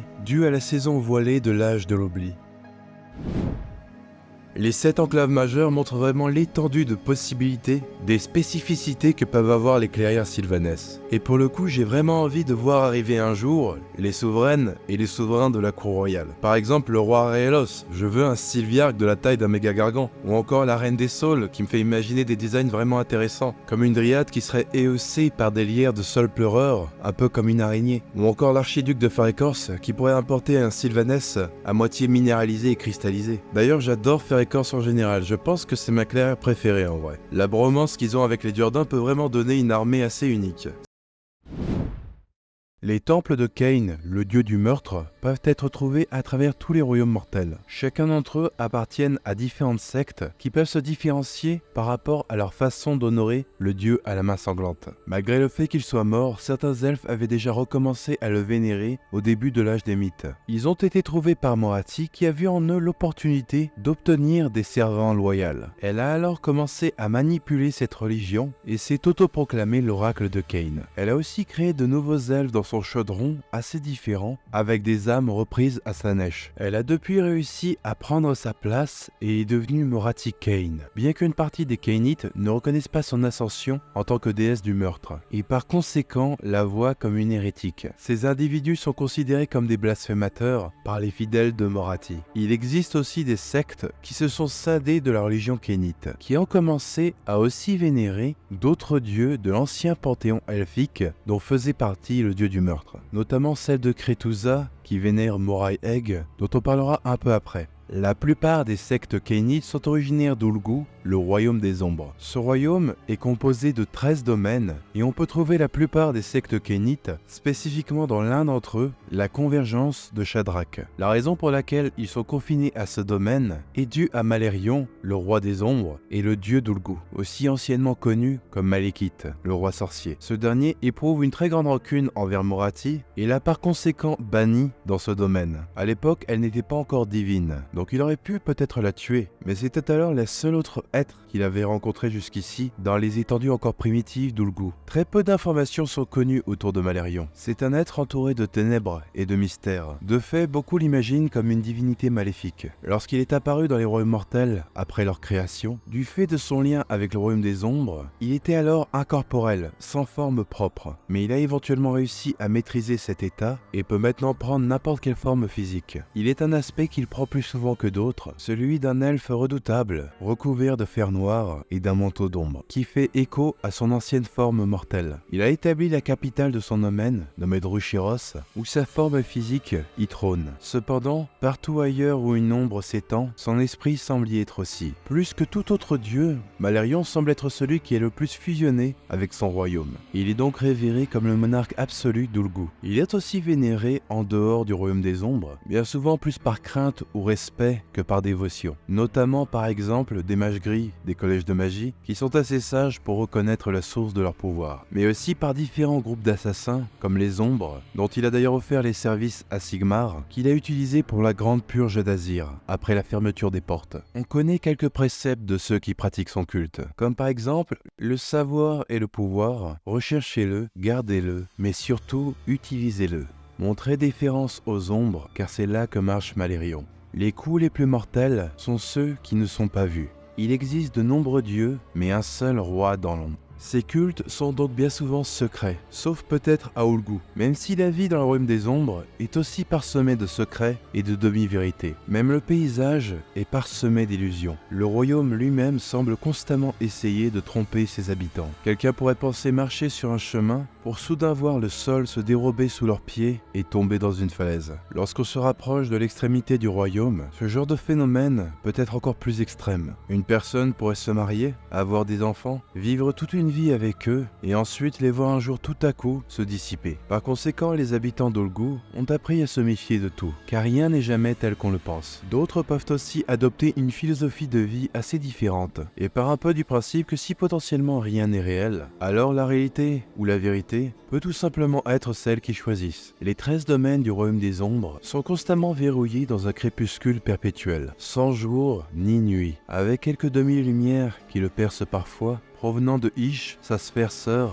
avec lequel le royaume est entremêlé dans une danse perpétuelle. Sa région qu'on connaît le mieux est la convergence de Shadrak. Une grande partie de cette région est couverte par des mers extrêmement embrumées, à un tel point que très peu sont capables de manœuvrer à travers ces eaux sombres sans une aide magique. La région est habitée par toutes sortes de races mortelles, mais les cultures qui semblent y prospérer le plus sont bien souvent elfiques, comme les corsaires des Arches Noires, les sorcières des couvents sombres, mais la région est aussi le berceau des premières cités-temples des filles de Cain.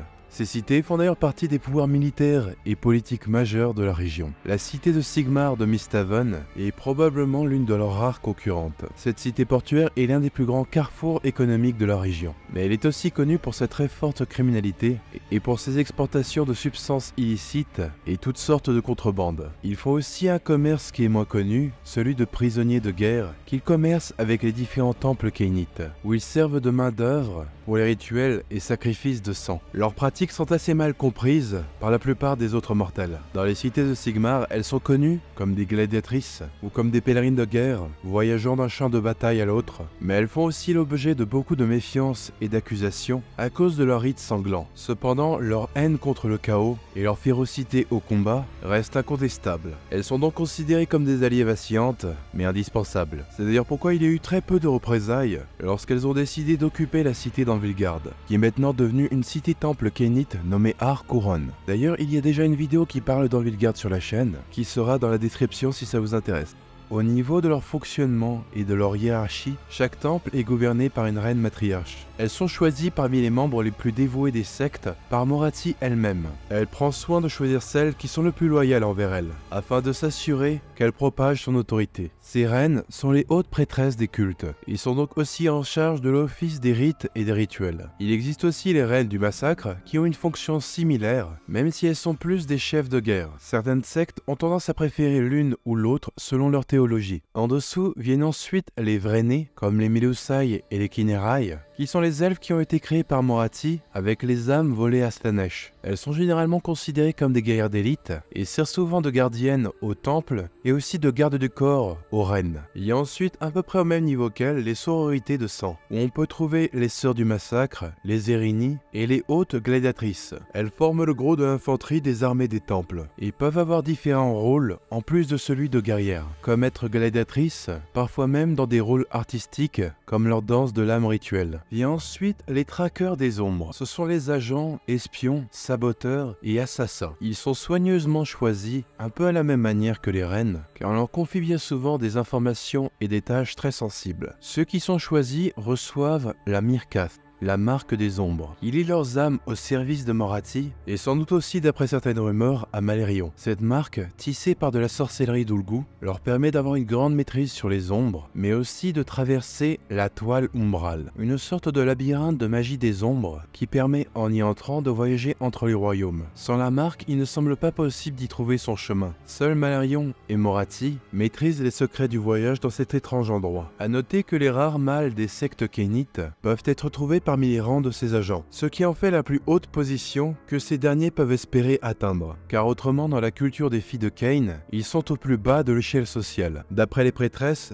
ils auraient été créés à partir des âmes les plus faibles volées à Slaanesh. Ils sont nommés les Leatanam. Ils sont bien souvent des servants et des ouvriers. Ils subissent aussi bien souvent des exsanguinations et des scarifications pour des rituels. Les seuls qui peuvent échapper à cette condition sont les traqueurs d'ombres, comme on l'a dit plus tôt, ainsi que les sorciers du feu maudit, qui développent une magie assez unique dont on ne connaît pas exactement la source. Avec la récente scission des cultes kénites, beaucoup de Leatanam ont profité de l'occasion pour s'enfuir de leur secte afin de rejoindre le culte de Kretusa, qui ne partage pas la structure matriarcale de Morathi. La secte de Agnar est la première qui a été établie par Morathi. C'est d'ailleurs aussi là où se trouve sa cour et où elle siège. Le temple joue donc aussi le rôle de capitale pour son empire. La cité a été établie dans l'archipel du voile umbral. C'est en dessous de la cité-temple que se trouve le masquoire, le chaudron-mer. À l'intérieur se trouvent des âmes elfiques reprises à Slaanesh. Et c'est aussi ce chaudron qui est utilisé pour créer les Melusai et les Kinerai. De par ce que le temple de Agnar représente, tous les Kénites, même les membres des autres sectes, doivent y faire un pèlerinage. La secte possède aussi des temples et sanctuaires à travers tous les royaumes. Cette secte est aussi connue pour avoir les faveurs de Morathi et sont les seuls à avoir reçu d'elle des sorts et des rituels secrets. Non loin de la cité se trouve l'Éleflu, un geyser sous-marin qui expulse de la magie pure d'Ulgu. Cette énergie est réutilisée pour créer des défenses illusoires autour de la cité, ce qui rend la forteresse très difficile à assiéger. Il y a d'autres races comme des humains et des Dwardins qui sont autorisés à vivre en bordure de la cité, à condition bien sûr d'obéir aux lois de Morathi. Beaucoup d'entre eux sont d'ailleurs aussi des Kénites.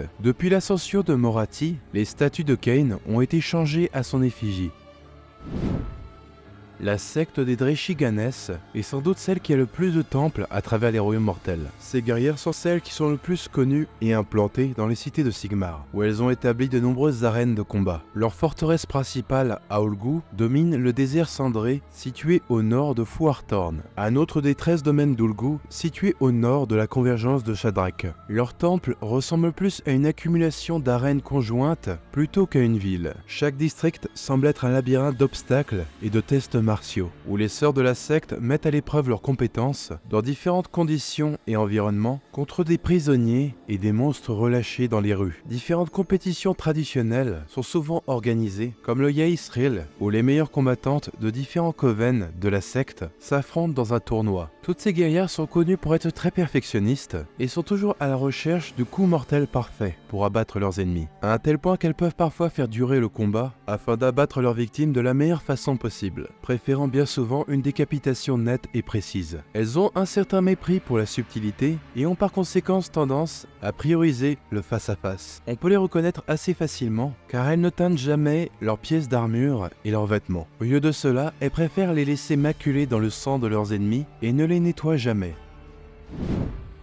La secte des Kraes, aussi connue sous le nom du culte écarlate, honore Kane d'une façon assez différente des autres. Elles ne construisent aucun temple, car pour elles, seul le champ de bataille est assez sacré pour le vénérer. Ses membres sont donc nomades et sont bien souvent réunis en grands pèlerinages de guerre, tuer au combat étant l'acte de foi ultime, peu importe la façon. Par conséquent, elles méprisent les exécutions rituelles et théâtrales, comme peuvent le faire les guerrières de Dreshiganes, et elles ne voient aucune honte à utiliser des poisons, leur concoction étant connue pour être extrêmement mortelle. Elles méprisent toute notion de hiérarchie ou de règles qui pourraient les restreindre. Elles respectent cependant les reines du massacre, et les plus puissantes de leur coven reçoivent le titre de reines de sang. De par leurs pratiques très différentes, elles voient les autres sectes comme faibles et inférieures. Il n'est d'ailleurs pas rare pour elles de s'attaquer aux autres sectes. Elles pratiquent beaucoup de rituels macabres après une bataille, comme l'exsanguination de leurs ennemis et la prise de toutes sortes de trophées morbides. C'est pourquoi elles ont une réputation de tueuses brutales et de barbares.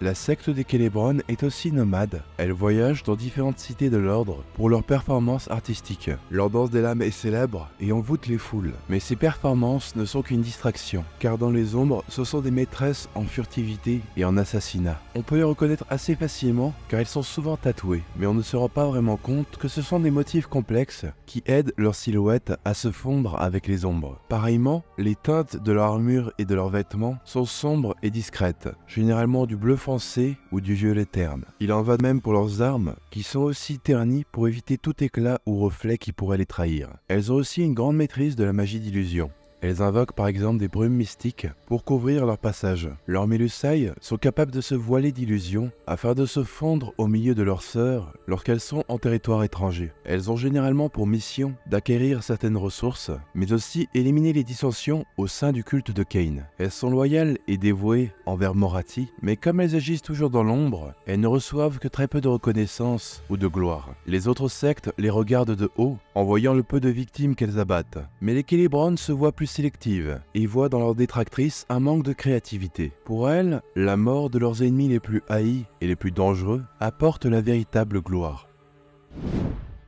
La secte des Keltnar est connue pour leur tactique de guérilla. Leur forteresse principale, Ironshard, a été érigée sur la montagne de fer de Rotor, où elles ont bâti une imposante forteresse, qui durant l'âge du chaos s'est bâti une réputation à résister à tous les assauts répétés des forces de la ruine. Cela serait dû à un acier particulier qui a été utilisé dans sa construction, et semble imbué d'une étrange magie. Le minerai qui a été utilisé pour le faire sommeille dans la montagne où la secte s'est établie. Les lames qu'elle forge avec sont aussi très célèbres. Ces lames, faites de métal umbral, sont appelées les cuirates. Les coupures de ces lames semblent infliger une malédiction qui désoriente ses victimes. On peut facilement les reconnaître à leur couleur presque aussi noire que l'obsidienne. Ces lames ont été un atout majeur pour résister aux assauts qui ont déferlé sur leurs murs. De par leur résistance, elles ont vite monté en réputation auprès des autres sectes. Elles ont même maintenant l'ambition de supplanter la secte de Agnar en tant que favorite de Morathi. Elles soutiennent ces plans avec un zèle fanatique et acceptent sans hésitation toutes les missions qu'elle leur donne. Et vient ensuite la secte des Hérotes de la Crone, une nouvelle secte polythéiste qui vénère à la fois Kane et la déesse Morai Egg, la tisseuse de prophéties, une ancienne déesse elfique de la mort et du destin. Cette secte est vue par les autres comme des parias et des hérétiques, car elle considère que Morathi Kane est une usurpatrice et une fausse déesse. Tous ses membres sont donc constamment chassés par les agents de Morathi, mais les visions de Kretusa, leur oracle, leur a permis jusqu'ici de leur échapper. Cependant, cette secte a fini par devenir un point de ralliement pour les différents détracteurs de Morathi. Il y a certaines sectes qui ont commencé à se joindre à leur point de vue, notamment certains membres des Célébron. Leur leaduse, Kretusa, aurait reçu le don de vision de la déesse après qu'un fragment de celle-ci s'est échappé du ventre de Slaanesh lors de l'ascension de Morathi. D'après elle, il n'est pas impossible que d'autres dieux de l'ancien panthéon elfique pourraient être amenés à revenir à la même manière que Morai Egg. La secte a depuis assisté les cités de Sigmar et leurs croisades au fort à maintes reprises, à un tel point qu'elle commence à avoir plus confiance en eux que les Kainites de Morathi. Les deux parties de Morathi semblent d'ailleurs divisées à leur sujet. Sa partie de Méduse, la reine des ombres, désire les massacrer jusqu'au dernier. Morathi Kane, quant à elle, semble se voir en Kretusa. L'ascension fulgurante de cet oracle, servant une divinité morte, n'est pas sans rappeler sa propre ascension. C'est pourquoi elle cherche à avoir une entrevue avec Kretusa, afin de pouvoir déterminer si elle pourrait lui être utile. Voilà donc pour les sectes kénites les plus connues, j'aime beaucoup celle de Kretusa parce que je l'ai découvert dans les livres de la série des Éophores et elle semble annoncer beaucoup de choses intéressantes à venir dans le futur. J'ai aussi un faible pour les Crêtes. Le fait qu'elle n'ait pas de temple et considère que seul le champ de bataille est sacré est quelque chose qui serait vraiment pour moi assez logique du point de vue d'un kénite. Ça et aussi le fait qu'elle n'ait pas vraiment de gêne ou de code. Pour elle, un meurtre est un meurtre, simple et sans spectacle. Pour moi, ce sont vraiment des kénites qui sont honnêtes envers ce qu'elles sont.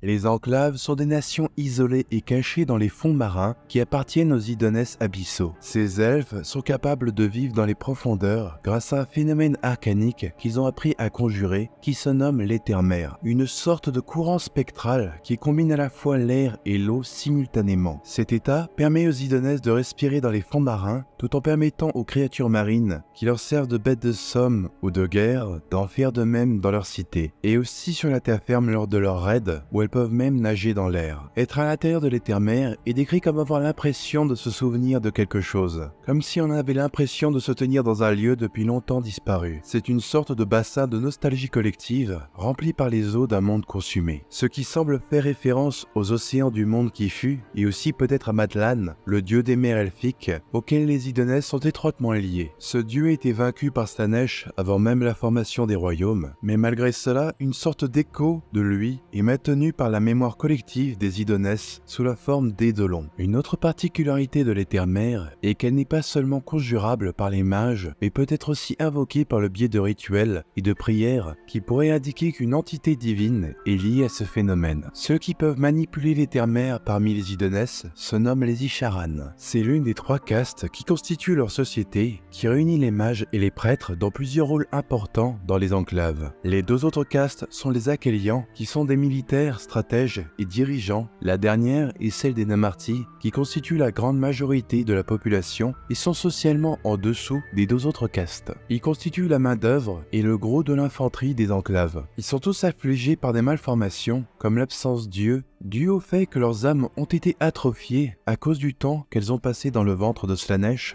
et sont donc souillées par le chaos. De par le fait, ces individus ont une très courte espérance de vie comparée aux autres elfes car leurs âmes endommagées ont tendance à quitter leur corps spontanément. Lorsque des Idonès ont des enfants, qu'ils soient Isharan, Akhelian ou Namarti, cela résulte presque toujours par la naissance d'un Namarti. Dans de très rares cas, certains naissent sans cette affliction et dans le cas où ils naissent de parents Namarti, ce qui est statistiquement souvent le cas, ces enfants sont ensuite adoptés par des membres des castes Akhelian ou Isharan. Cela a pour effet de rendre les concepts de dynastie ou de lignée quasi inexistants dans leur société. Leurs dirigeants sont donc choisis par mérite. La plupart du temps, ils sont choisis parmi ceux qui se distinguent dans la récolte d'âmes lors des raids. Mais cela est généralement évalué sur le long terme, car les Idonès ne préfèrent pas massacrer des populations entières lors de ces attaques et laissent des survivants après avoir effacé dans leur mémoire la trace de leur passage grâce à des sortilèges, afin de pouvoir revenir refaire une récolte une génération plus tard. Grâce à ces méthodes, pendant longtemps leur existence est restée secrète pour la plupart des mortels des royaumes. Les âmes récoltées sont ensuite utilisées par les Isharan pour maintenir en vie les Namarti en les implantant à l'intérieur des colliers de fer enchantés qu'ils portent. Cette pratique est le pilier de la société des Idonès. Bien que la plupart ne fassent pas cela de gaieté de cœur, c'est la seule chose qui s'est prouvée efficace pour maintenir leur survie. Les Namarti doivent à tout prix être maintenus à un certain nombre pour avoir le maximum de chances de produire des Akhelians et des Isharan qui pourront ensuite continuer à leur tour de maintenir en vie les Namarti et ainsi de suite. C'est un cycle fragile qui maintient les Idonès dans une course constante pour réussir à maintenir un afflux d'âmes viables. Cette tension provoque pour beaucoup d'entre eux une peur et une anxiété permanente alors qu'ils contemplent au quotidien l'abysse si proche de leur extinction. Plusieurs rôles sont donc nécessaires pour maintenir le fragile équilibre de ces enclaves. Parmi les Isharan, des spécialistes de différents domaines sont formés dans un temple nommé le Turskoil, où ils seront préparés aux différents devoirs qu'ils auront choisis. Les guides des courants sont des maîtres dans l'invocation de l'éther-mer et peuvent le faire à grande échelle pour englober une phalanx de guerre au combat. Cela leur permet aussi de voyager dans les océans de manière indépendante. Et maintenant que les Idonès dans l'âge de Sigmar commencent à s'ouvrir aux autres races, cela leur permet d'être envoyés par les enclaves comme représentants. Ils sont aussi connus pour se lier avec des entités étranges des profondeurs, nommées des esprits gardiens, qui sont des sortes de créatures élémentaires. Les scruteurs d'âmes sont des prêtres, des divinateurs, mais aussi des navigateurs. Ils sont capables de sonder les âmes et peuvent donc déterminer à l'avance si un fœtus va devenir Namarti, Akhelian ou Isharan. Leur capacité à ressentir et à détecter les âmes leur permet aussi de trouver des cibles pour leurs raids. Ils peuvent aussi détecter leur direction, ce qui fait d'eux d'excellents guides à travers les ténèbres des profondeurs. Les scruteurs d'âmes peuvent aussi communiquer entre eux grâce à leurs dons et sont donc les liens et les messagers entre les différentes enclaves. Les arracheurs d'âmes sont responsables de la capture d'âmes pendant les raids et les batailles. Ils les stockent dans des lanternes qu'on peut observer sur leur casque. On peut les voir souvent commander les Namarti car ils sont capables de les réanimer s'ils viennent à tomber au combat en réinsufflant des âmes en eux. Les garants des registres des âmes sont des logisticiens et des tacticiens. Ils sont en quelque sorte les comptables des réserves d'âmes des enclaves. Ce sont eux qui signalent quand de nouvelles âmes sont requises et déterminent aussi le nombre exact qui est nécessaire afin de ne pas impacter négativement les récoltes de raids futurs. La plupart ne prennent pas part directement au combat. Au lieu de cela, ils participent à planifier les stratégies en gérant les différentes ressources des enclaves. Il y a aussi d'autres Isharan dont on entend moins parler mais qui sont tout aussi importants. Les Corallus sont des mages bâtisseurs. Ils utilisent leur magie pour modeler la vie marine, la plupart du temps des coraux, et façonnent avec d'immenses structures vivantes. Les Ambelors, quant à eux, sont les dresseurs de bêtes. Ils ont la tâche de briser et de dominer l'esprit des monstres marins qui vont souvent servir de monture pour la cavalerie akhelienne ou de bêtes de somme pour transporter différentes denrées. Cela dit, certaines créatures comme les Octars ou les Deepmers ne sont pas domestiquées mais sont suffisamment intelligents pour pouvoir passer des accords avec eux. Les Truhéa sont des guérisseurs. Ils possèdent une magie capable de manipuler la douleur, ce qui leur permet d'apaiser celle des blessés au cours de leur guérison. Il n'est pas fait mention d'un quelconque serment d'Hippocrate, donc on peut aussi imaginer qu'ils peuvent se servir de cette magie pour aussi encore plus faire souffrir leurs ennemis. Et ensuite vient les Ishratizar, qui réunit les Isharan qui utilisent leur savoir arcanique dans différents artisanats. Ils sont capables d'apposer la marque de leurs âmes sur les différents objets qu'ils façonnent, ce qui a pour effet de les rendre visibles pour les aveugles, et facilite donc grandement la vie des Namarti. D'ailleurs, les Ishratizar ont souvent de nombreux assistants Namarti dans leur travail. Certains Ishratizar spécialisés sont capables de faire des tatouages arcaniques qui permettent de sceller des serments dans l'âme de ceux qui s'y engagent. Les Akhelians, quant à eux, sont entraînés dans des académies nommées les Azidrazor, où ils apprennent le combat, les tactiques, mais aussi la politique et la gestion. Une fois leurs épreuves et enseignements accomplis, ils vont monter petit à petit les rangs militaires en se distinguant au service de leurs enclaves. Les rangs les plus élevés sont les reines et rois akhelians, qui vont diriger les phalanges de guerre idonès. Ils vont aussi être membres d'un conseil qui réunit les Isharan et akhelians, dont la fonction est de diriger les enclaves. Le tout premier bastion abyssal a été fondé suite à l'exode des Sitaï, les premiers-nés de la cité sacrée de Ish, Leir-Ryu. Ils ont été la toute première race elfique créée par Teclis, l'Illuminateur, et l'un des deux dieux jumeaux du royaume de la lumière. Il attendait d'eux qu'ils soient nobles de cœur, mais aussi des exemples de savoir et de sagesse. Cependant, quelque chose a mal tourné. Physiquement, les Sitaï n'avaient rien à envier à la grâce des anciens elfes, mais ils étaient émotionnellement et mentalement imparfaits, toujours très irritables, effrayés constamment pour leur vie et ruminant sans cesse des pensées sombres. Teclis a fini par se sentir repoussé par eux lorsqu'il a réalisé l'étendue de leur imperfection, qui à ses yeux était due à une souillure de leurs âmes. Il a même essayé de les détruire pour effacer son erreur, mais Tyrion a réussi à l'en dissuader et à prendre pitié d'eux. Le reniement de Teclis peut être assez étonnant quand on se souvient que pendant sa vie de mortel, il était aussi accablé par différentes afflictions. Les Sitaï survivants qui se sont enfuis ont fondé la première cité, nommée Geal-Rashi, dans les profondeurs de l'océan de Gealus. Pour un temps, ce bastion a été un refuge pour eux. Cependant, leur nature asociale a été détrimentaire pour l'unité de cette jeune communauté, et ils se sont vite fracturés en différentes factions. La découverte de Uheim, leur premier porte-royaume sous-marine, les a ensuite dispersés dans les profondeurs des autres royaumes, où ils ont ensuite commencé à fonder les premières enclaves idonès. Les enclaves sont généralement très éloignées les unes des autres, car sinon elles entreraient en compétition autour des âmes limitées des mortels qui vivent sur les côtes. Elles vont aussi avoir des différences morales et théologiques sur les différents types de populations qui sont acceptables de supprimer. Certains refusant de s'attaquer au panthéon de l'ordre, d'autres au contraire refusent d'utiliser des âmes corrompues du chaos, et d'autres encore refusent d'utiliser des âmes non elfiques, et s'attaquent donc souvent aux elfes sylvestres, aux filles de Cain ou encore aux Lumines.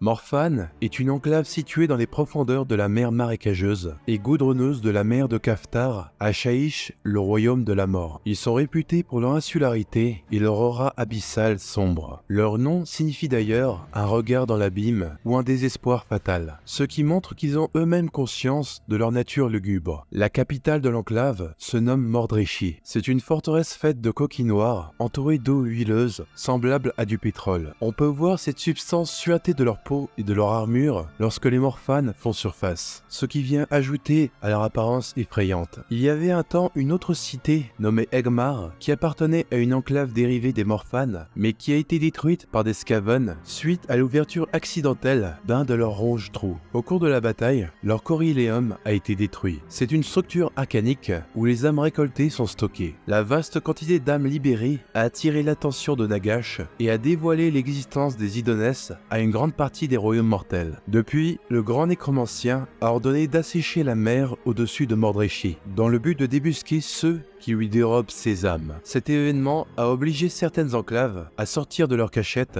et à conclure pour la première fois des alliances. Les Morphan notamment se sont alliés avec d'autres factions, comme les Éternels, pour combattre les légions de Nagash lors du nécroséisme. Les Morphan sont aussi très réputés pour leur grande maîtrise de la magie des âmes. Leurs Isharan sont excellents dans la récolte et la guérison d'âmes. Leurs arracheurs d'âmes tout particulièrement peuvent ramener en masse des Namartis tombés au combat, à un tel point qu'on pourrait les prendre pour des nécromanciens. De plus, leurs guides des courants peuvent invoquer une forme alternative de l'éther-mer qui ressemble à des brumes éthérées glaciales, qui déroutent et ralentissent les mouvements de leurs ennemis sur le champ de bataille. Au combat, les Morphan montent des bêtes étranges décrites comme pâles et tentaculaires, ainsi qu'une sous-espèce d'anguille fangmora de Shaish aux couleurs fantomatiques qui les camouflent parfaitement dans la brume arcanique. Les Ironrak se considèrent comme la première enclave Idoness. Ce sont eux qui ont découvert les secrets de la transmigration des âmes qui a permis de préserver leur peuple et l'ont partagé aux autres enclaves. Leurs Namartis vivraient d'ailleurs bien plus longtemps que la moyenne grâce à leur expertise. Leur maîtrise de la magie est si légendaire que sur ce point, ils sont considérés comme les dignes élèves de Teclis. D'ailleurs, il se trouve que parmi les non-Namartis qui naissent, un plus grand pourcentage d'Isharan se trouve parmi eux. Les Ironrak sont aussi les seuls à avoir maintenant le dernier des premiers Sitaï parmi leurs rangs, leur haut roi Volturnos. Lui et son peuple ont usé de leur influence sur les autres enclaves pour essayer de maintenir un lien de cohésion entre elles en les conviant à des assemblées pour discuter de questions importantes et des défis auxquels sont confrontés les Idoness dans les royaumes mortels. Cela permet aux différentes enclaves de coopérer, de partager des informations et de prendre des décisions collectives pour le bien-être de leur peuple. Grâce à leur politique moins isolationniste, les Ironrak se sont étendus à travers tous les royaumes mortels, établissant des colonies et des alliances avec diverses factions. Surtout depuis que leur existence a été dévoilée au grand jour. Ils ont envoyé de nombreux ambassadeurs pour établir de nouvelles alliances, au point qu'ils sont probablement les plus présents à la surface des royaumes. De plus, ils ont décidé de ne plus attaquer les bastions du Panthéon de l'Ordre lors de leur raid, et ont demandé aux autres enclaves de faire de même. Lors de leur raid, les Ironrak ont toujours eu un grand sens de l'honneur. Ils se sont toujours refusés de récolter l'âme des plus faibles ou celle d'enfants. Leur capitale, Priam, est située dans les profondeurs de la mer de Meithnar, à Giran, le royaume de la vie. Ils possèdent aussi des cités à Ish, car ils ont le contrôle de la porte de Uheim. Leur position de pouvoir grandissante et privilégiée suscite cependant la jalousie des autres enclaves, qui les voient comme trop arrogants et imposants. Certaines enclaves, comme les Fouetan, se refusent de se présenter aux assemblées et instiguent des dissensions contre eux qui ont maintes fois failli provoquer des guerres civiles.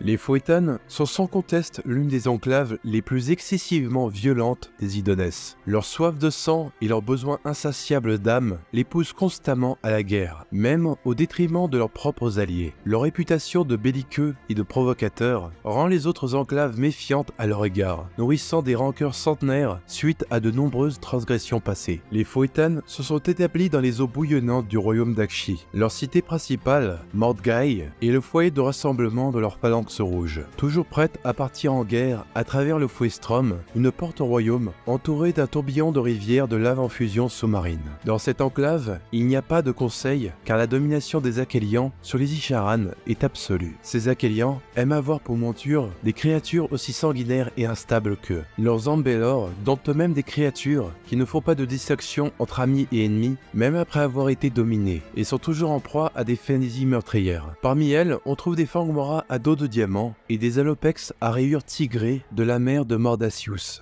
Pour les Fouetan, les cités de Sigmar ne sont pas des alliés potentiels, mais plutôt une source d'âme à dévorer qui n'hésite jamais à massacrer sans discrimination, et continue parfois même alors qu'ils n'ont plus besoin d'âmes supplémentaires, ce qui ne manque pas de leur attirer le dégoût des autres enclaves. Leur désir du combat dépasse souvent la prudence stratégique, ce qui les rend difficilement prévisibles. Cette mentalité agressive entrave toute coopération significative avec les autres enclaves, bien qu'il leur arrive d'envoyer des émissaires par pur opportunisme lorsqu'une alliance temporaire est à leur avantage. Ils ont aussi joué sur plusieurs tableaux en assistant Morathi Kane dans la prise d'Anvilgard, qui est maintenant la cité-temple d'Ar-Couronne. Plus récemment, une de leurs phalanxes ont attaqué la dernière croisade Éofor, partie d'Amerol Aksha, après avoir dû fuir les profondeurs à cause du phénomène de la malruine causé par les Skaven. Dans la bataille, le roi Akhelian a été capturé et un duel d'honneur a ensuite été convenu entre lui et la chevalière Zéphyros Nive Sernoir. S'il l'avait emporté, il aurait été libre de s'en aller, mais par sa défaite, sa phalanxe a dû faire le serment de prêter main forte à ceux qu'ils avaient attaqués. De par le grand bouleversement du Vastaride causé par la malruine, cette enclave va probablement être grandement affectée par les changements à venir. Les Idonès de Briamdar ont choisi l'isolement dans les forêts d'algues sous-marines du Ravin Vert dans le Royaume de la Vie, où se trouve leur ville surpeuplée, Cranstock, une forteresse de bois nichée au cœur de la végétation aquatique. Les guerriers de Briamdar sont renommés pour leur habileté dans les tactiques d'embuscade et naviguent aisément dans des terrains d'algues denses. Camouflés dans une armure à l'apparence adaptée à leur foyer forestier, avec une teinte bleu verte profonde, tandis que leurs casques de couleur rouge frappante se fondent au milieu des algues rouges. Leurs scruteurs d'âme possèdent une vision inégalée dans les terres-mers et assistent les phalanxes en les coordonnant dans leurs manœuvres furtives. Malgré leur furtivité, ils ont fait face à une invasion de légions de la peste lors de la guerre de la vie, qui a heureusement été contrecarrée grâce à l'intervention de renforts venus d'Ayanrak. Les Briamdar nourrissent l'espoir du renouveau de leur race et de se libérer de leur affliction. Leurs Isharan prétendent avoir déverrouillé des secrets capables de revitaliser les Idonès. Leur enclave, souvent appelée la Cité des Voyants, est un phare de progrès dans la guérison de l'âme parmi les Idonès. Récemment, leur reine akhelienne, Lagueté, est morte, ce qui a mené à des luttes internes parmi eux pour le trône de Jade, détournant leur attention vers l'intérieur et les rendant vulnérables. Le trône de Jade de l'enclave est d'ailleurs un artefact très ancien. Il est composé d'aigues marines, de jade, d'ivoire de baleine et de corail vivant. Un enchantement ajuste sa forme et son apparence au seul vrai roi ou reine de l'enclave qui s'assoit dessus. C'est donc un symbole puissant de la légitimité et de l'autorité dans leur enclave. Domain est sans doute la deuxième plus grande enclave. Ils sont connus pour leur très forte volonté indépendante, ce qui en fait des rivaux farouches de la volonté fédératrice des Ayanrak, se disputant des territoires à Gur, Giran et Ish. Leur impétuosité remonte au mythe fondateur des domaines, où ils sont partis en quête d'un territoire dans les profondeurs de la mer tumultueuse d'Ominod, à Gur, le royaume de la bête. Leur nom signifie d'ailleurs la quête profonde. Malgré la perte de la moitié de leur enclave face à d'innombrables monstres marins, les survivants furent récompensés en découvrant l'emplacement parfait pour établir leur capitale, Rundar, tapie dans les profondes parois d'un canyon nommé le Sillon Noir. Nichée dans ces parois, la cité est un bastion quasi impénétrable. La culture des Domain est façonnée par leur environnement hostile et sauvage. Ils sont divisés en 7 clans, chacun prenant le nom d'une grande et redoutable créature marine des mers de Gur. Ces différents clans pratiquent leurs propres traditions qui tournent autour de l'identité de ces bêtes. Certains aiguisent leurs dents pour en faire des crocs tranchants, tandis que d'autres ingèrent des toxines pour renforcer leur corps. Leurs Umbellor sont connus pour essayer de dompter absolument toute bête qu'ils peuvent trouver, ce qui fait que leur cavalerie achélienne ressemble à d'immenses ménageries. La première reine des domaines était une citaille nommée Gwys Bor-Ionic. Elle incarne la bravoure et la détermination de son peuple. Elle maniait une célèbre arme nommée Banmar, la lame blanche, enchantée par Teclis lui-même. Une épée d'une puissance inégalée qui illuminait les ténèbres des océans les plus profonds. Ses exploits légendaires ont été immortalisés dans les récits des bardes, la décrivant menant ses guerriers à travers les océans déchaînés, défiant les forces de la nature et des dieux eux-mêmes. Cependant, même la plus grande des reines n'est pas à l'abri du destin. Lorsque Gwys lança une audacieuse attaque contre les Sylvanesses sur la côte de la mer des Filaments, elle a fini par rencontrer sa fin. Alarielle elle-même, la déesse des Sylvanesses et protectrice de Ghiran, s'imposa pour défendre ses enfants contre l'intrusion des domaines et terrassa leur reine. Sa lame légendaire a été perdue ce jour-là et n'a jamais été retrouvée. Mais le souvenir de Gwys reste gravé dans le cœur des domaines et inspire les générations à venir. L'enclave de Nautilar trouve ses origines dans le tumulte de la rivalité entre les enclaves d'Ironrac et Domain. C'était autrefois une colonie de l'enclave d'Ironrac qui ont déclaré leur indépendance en signe de protestation contre ces hostilités, créant en même temps un pont diplomatique entre ces deux factions rivales. Leur capitale, Galanor, aussi surnommée la ville errante, a été établie au sommet de la coquille d'un scaphodon, de gigantesques crustacés se trouvant dans les eaux de la mer de Mesnar. L'histoire des Nautilar est étroitement liés à leur coexistence avec le scaphodon. Cette relation symbiotique a profondément influencé leur culture et leur mode de vie. Au fil des siècles, cette relation a fait prendre conscience aux Nautilar l'importance des alliances et des liens pour assurer leur survie dans un monde rempli de dangers. Lorsque Galanor a été assiégé par des forces Skaven, les Nautilar ont reçu une aide providentielle de forces de Sigmar. Ils ont uni leurs forces pour briser le siège et sauver la cité en péril. Reconnaissant envers les fidèles du dieu roi pour cette intervention décisive, les Nautilar ont juré de le soutenir dans leur futur combat. De par leur environnement, leurs Isharan Corallus sont passés maîtres dans l'art de façonner les carapaces et les coquilles, et leur création est pourvue d'une extraordinaire résistance, à un tel point que la majorité des Achélians portent des armures façonnées par eux, qui sont ornées de magnifiques motifs complexes. Cette inclination pour les créations défensives a fini par rendre leur résistance aux assauts légendaires. Les Nautilar forment une communauté unie, résolus à préserver leur mode de vie et à assurer un avenir prospère pour leurs générations à venir. Voilà donc pour ces enclaves idonètes les plus connues. Comme d'habitude, n'hésitez pas à partager celles que vous préférez. Moi personnellement, j'hésite entre Nautilar et Domain. J'aime beaucoup les cités mouvantes établies sur d'immenses créatures. Ça amène des relations symbiotiques intéressantes et ça permet d'avoir des histoires autour des cités qui peuvent se passer à différents endroits des royaumes. Pour Domain, je suis assez fan de la reine Gwys. Je la trouve assez badass parce que honnêtement, quand une divinité fait l'effort de s'interposer devant un mortel, ça témoigne clairement de leur valeur. Tous les séraphons sont chacun affiliés à une certaine constellation. Chacune a sa propre culture et sa propre interprétation du grand dessein des anciens. Elles sont habituellement dirigées par un Slann ancien depuis un temple capital, autour duquel plusieurs autres plus petits vaisseaux sont affiliés, ainsi que des avant-postes situés à la surface des royaumes. La plupart des constellations n'ont qu'un seul Slann qui les dirige et délègue les affaires de guerre aux généraux Saurus et à leurs skinks bureaucrates aux affaires qui demandent un peu plus de diplomatie et de réflexion. Les plus grandes constellations cependant ont parmi leurs rangs plusieurs Slann, chacun commandant une différente partie de leur cité et de leur flotte. Les noms des différentes constellations sont généralement basés sur des divinités dont certains seraient peut-être des anciens ou en tout cas liés à eux. La nature de la divinité qui figure dans le nom des constellations a tendance à déterminer le tempérament de ces séraphons. Cependant, il y a aussi un autre paramètre qui est très déterminant pour leur nature et c'est d'ailleurs aussi quelque chose qui divise entièrement la race séraphon en deux, c'est-à-dire s'ils sont des stellaires ou des cristallisés. Les constellations de séraphons stellaires sont bien plus distantes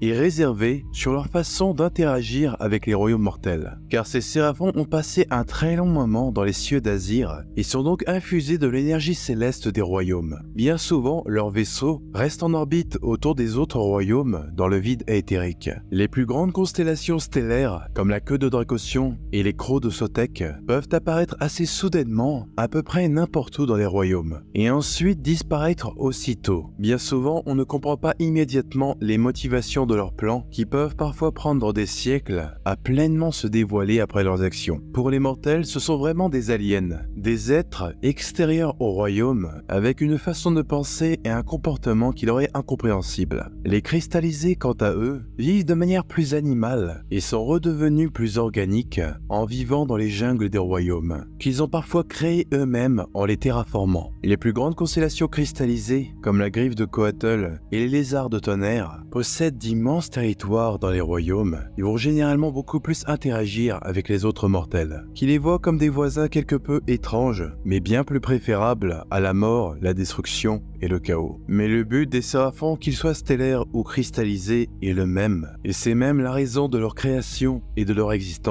vaincre le chaos une bonne fois pour toutes. La constellation stellaire de la queue de Dracosion est sous le commandement de l'astrocrate Slan Quotek. Les séraphons de la constellation sont connus pour leur marquage jaune distinctif, formant une rayure allant de leur crête à leur dos. Ils portent aussi cette marque dorée sur leur bouclier rouge. Sur le champ de bataille, ils sont connus pour être très rapides et imprévisibles. Ils utilisent souvent de la cavalerie, comme des chevaliers saurus ou des monteurs d'agradon et de terradon. Ils exploitent aussi leur capacité à pouvoir invoquer des renforts instantanément dans des colonnes de lumière. Certains astromanciens mortels théorisent que les vaisseaux temples de cette constellation suivent le sillage du dieu animal céleste Dracosion, ce qui peut avoir une part de vérité car c'est justement lui qui a guidé les séraphons perdus dans le cosmos après la destruction du monde qui fut vers les nouveaux royaumes mortels. Certains pensent d'ailleurs qu'il pourrait être un ancien, bien qu'il y ait peu de chance, mais beaucoup de séraphons pensent qu'il a un lien avec eux, et potentiellement plus particulièrement le dieu serpent Sotek, un dieu de la vengeance auquel les séraphons sacrifient des Skaven. Ceux qui ont combattu aux côtés de cette constellation rapportent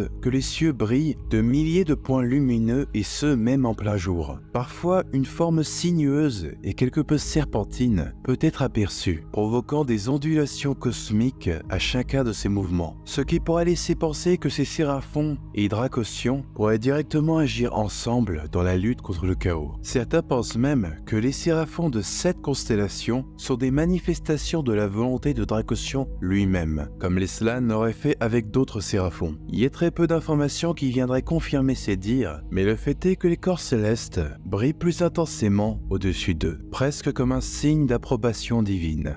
Cette constellation est d'ailleurs connue comme l'une des plus actives. Leurs Slan sont capables de plier l'espace et le temps pour submerger leurs ennemis avec de puissantes incantations. Leurs actions et leurs plans ont toujours des répercussions sur plusieurs siècles et sont toujours orientés vers la défaite des forces de la ruine, même si parfois pour une raison ou une autre, cela nécessite d'aller contre leurs alliés.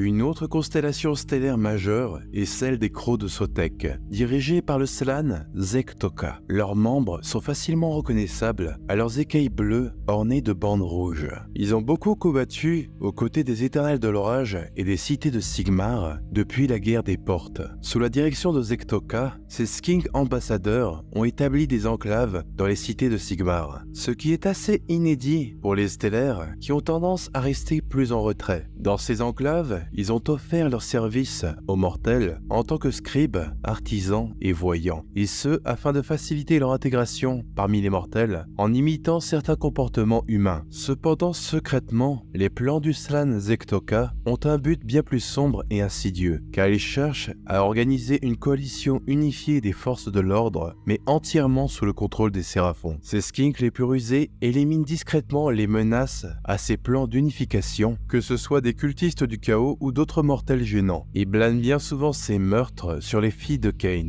utilisant leur mauvaise réputation contre elles. En retour, les Cainites rejettent aussi la faute sur les séraphons, qui nient bien sûr toute implication. Sans aucune preuve concluante, les autorités des cités de Sigmar doivent souvent classer ces affaires. La tendance des crocs de Sotek à utiliser la discrétion dans leurs opérations se ressent aussi dans leur tactique de combat. Ils préfèrent attaquer en embuscade et utiliser des fléchettes et des javelots empoisonnés pour neutraliser leurs ennemis le plus rapidement possible. Et ce, souvent guidés par les visions célestes de leurs prêtres, leur permettant d'agir avec une extrême précision et fluidité. L'interprétation du grand plan ont tendance à diverger entre les différentes constellations et il arrive même parfois qu'ils se mettent des bâtons dans les roues entre eux. Mais l'interprétation de la constellation de la griffe de Coatl est probablement l'une de celles qui est le plus divergée, car elle est à l'âge de Sigmar entièrement contrôlée par des Saurus qui cherchent à exploiter leurs soifs de sang au service du grand dessein. On pourrait même d'ailleurs penser qu'ils ont complètement abandonné le grand dessein pour une vie plus sauvage. Cela est dû au fait que pendant l'âge du chaos, les Skaven du clan Pestilence ont infiltré et saboté leur vaisseau temple, ce qui l'a fait s'écraser dans les jungles voraces de Mekitopsar, à Gur, le royaume de la bête. Le seigneur Slann Kex, Q-U-E-X au cas où, a été gravement infecté et blessé durant le crash et est maintenant confiné entre la vie et la mort. Avec leur Slann incapable de l'y diriger, les Saurus ont pris les rênes au lieu des Skinks. Ils ont alors décidé de pousser au maximum les machines de leur temple afin de booster les bassins de frais et d'augmenter énormément les naissances de Saurus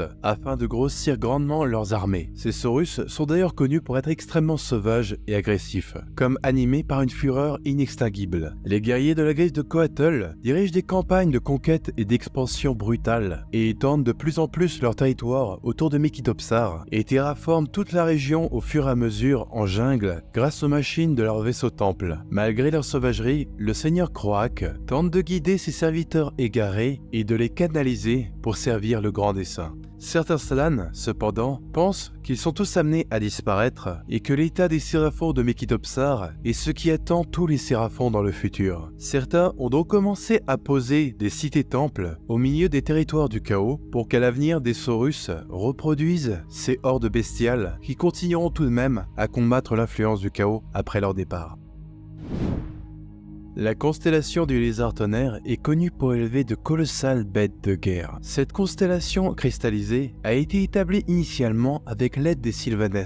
Ensemble, ils ont sécurisé des emplacements stratégiques autour de lignes géomantiques. On dit que dans leur majestueuse cité-temple se cachent des trésors technologiques qui auraient été créés par les anciens eux-mêmes. Elles sont bien souvent positionnées au bord des royaumes, là où elles sont le plus difficilement atteignables, afin de protéger tous ces dispositifs précieux et mystérieux. Les prêtres de leur constellation seraient des experts dans le raffinage de la chamonite, un type particulier de pierre de royaume issue de Chamon, le royaume du métal. À l'aide de leurs machines antiques, ils transforment cette pierre de royaume en une forme plus stable et l'utilisent d'ailleurs dans leur processus d'incubation. Les créatures qui naissent ensuite sont dotées de capacités redoutables, leurs écailles étant striées de mercure ou ornées de cornes métalliques. Ces monstres servent de puissants gardiens ou d'armes de guerre puissantes lors des batailles. Et sur le dos de ces créatures sont aussi souvent attachées des machines de guerre, comme les canons solaires ou les machines des dieux, qui déciment les rangs de leurs ennemis. Malgré leur alliance temporaire avec les Sylvanes, leurs relations sont désormais tendues, car les Séraphons imposent un ordre strict dans les régions qu'ils purifient, tandis que les Sylvanes préfèrent laisser la nature se développer normalement. Ces idéologies différentes provoquent souvent des frictions et ont même mené à des escarmouches ouvertes. Ce qui, à mon sens, montre bien pourquoi les Séraphons ont du mal à se faire des alliés sur le long terme, car ils ne font aucune concession dans le combat contre le chaos. Une dernière constellation intéressante est la plume de Chotek. C'est une constellation de 6 étoiles rouges qui est apparue récemment en s'illuminant dans le ciel juste après le nécroséisme. Ces séraphons, sous la direction du prêtre skink Zebulka, ont établi un temple de jade près de la cité d'Anvilgard. Ce temple semble avoir émergé de nulle part et a provoqué des changements écologiques qui ont transformé la jungle environnante. Cette constellation a aidé à défendre Anvilgard après le nécroséisme, mais en restant distant envers ses habitants. La raison à ceci s'est clarifiée par la suite après l'invasion de Morathi Kane lorsqu'elle a pris la ville et l'a renommée Arkuron. Le plan de la plume de Chotek a à vrai dire toujours été de se joindre à elle, car ces séraphons pensent qu'elle a un rôle majeur à jouer dans le grand dessein. Ce rapprochement avec les Kénites les oppose souvent avec la constellation des crocs de Sotek, vu qu'ils se servent bien souvent des filles de Cain comme boucs émissaires pour leurs actions ambiguës dans les cités de Sigmar. La plume de Chotek a d'ailleurs progressivement évincé l'influence des crocs de Sotek afin qu'ils abandonnent Anvilgard un peu avant l'invasion de Morathi. Ils sont depuis restés dans la jungle autour de Arkuron, et avec le temps, la couleur des écailles de leurs bêtes a commencé à changer dans des teintes qui rappellent les couchers de soleil d'Akshi. Voilà donc pour les constellations principales. De toutes, je pense que la griffe de Coatl est probablement ma préférée. Je trouve intéressant de voir les Séraphons revenir à un stade sauvage, et ça, associé à leur façon d'étendre leur territoire, me fait presque penser aux Oruk. Je trouve aussi assez amusant qu'ils ont complètement viré dès que leur slan arrêtait de les surveiller. Je me demande si à l'avenir, ils vont finir par créer leur propre culture et devenir plus indépendants d'esprit. Car j'ai toujours trouvé que les Saurus, et d'ailleurs les hommes lézards en général, étaient plus ou moins des armes biologiques, sans un réel libre arbitre ou aspiration propre. C'est vrai qu'en un sens, ils ont été tout simplement créés pour combattre le chaos, mais je me demande s'ils ont aussi le potentiel pour être autre chose. Merci d'avoir regardé la vidéo jusqu'au bout, et si le lore AOS vous plaît vraiment et que vous aimeriez en voir plus en français, considérez à soutenir la chaîne par le Tipeee, ou si mes vidéos vous en donnaient envie de vous prendre quelque chose en rapport avec AOS ou le Wargame, n'hésitez pas à utiliser le lien partenaire MyHobbyPlace dans la description pour pouvoir avoir des réductions jusqu'à moins 20% et d'une pierre deux coups soutenir la chaîne. Merci d'avance pour votre soutien peu importe sa forme, et à la prochaine.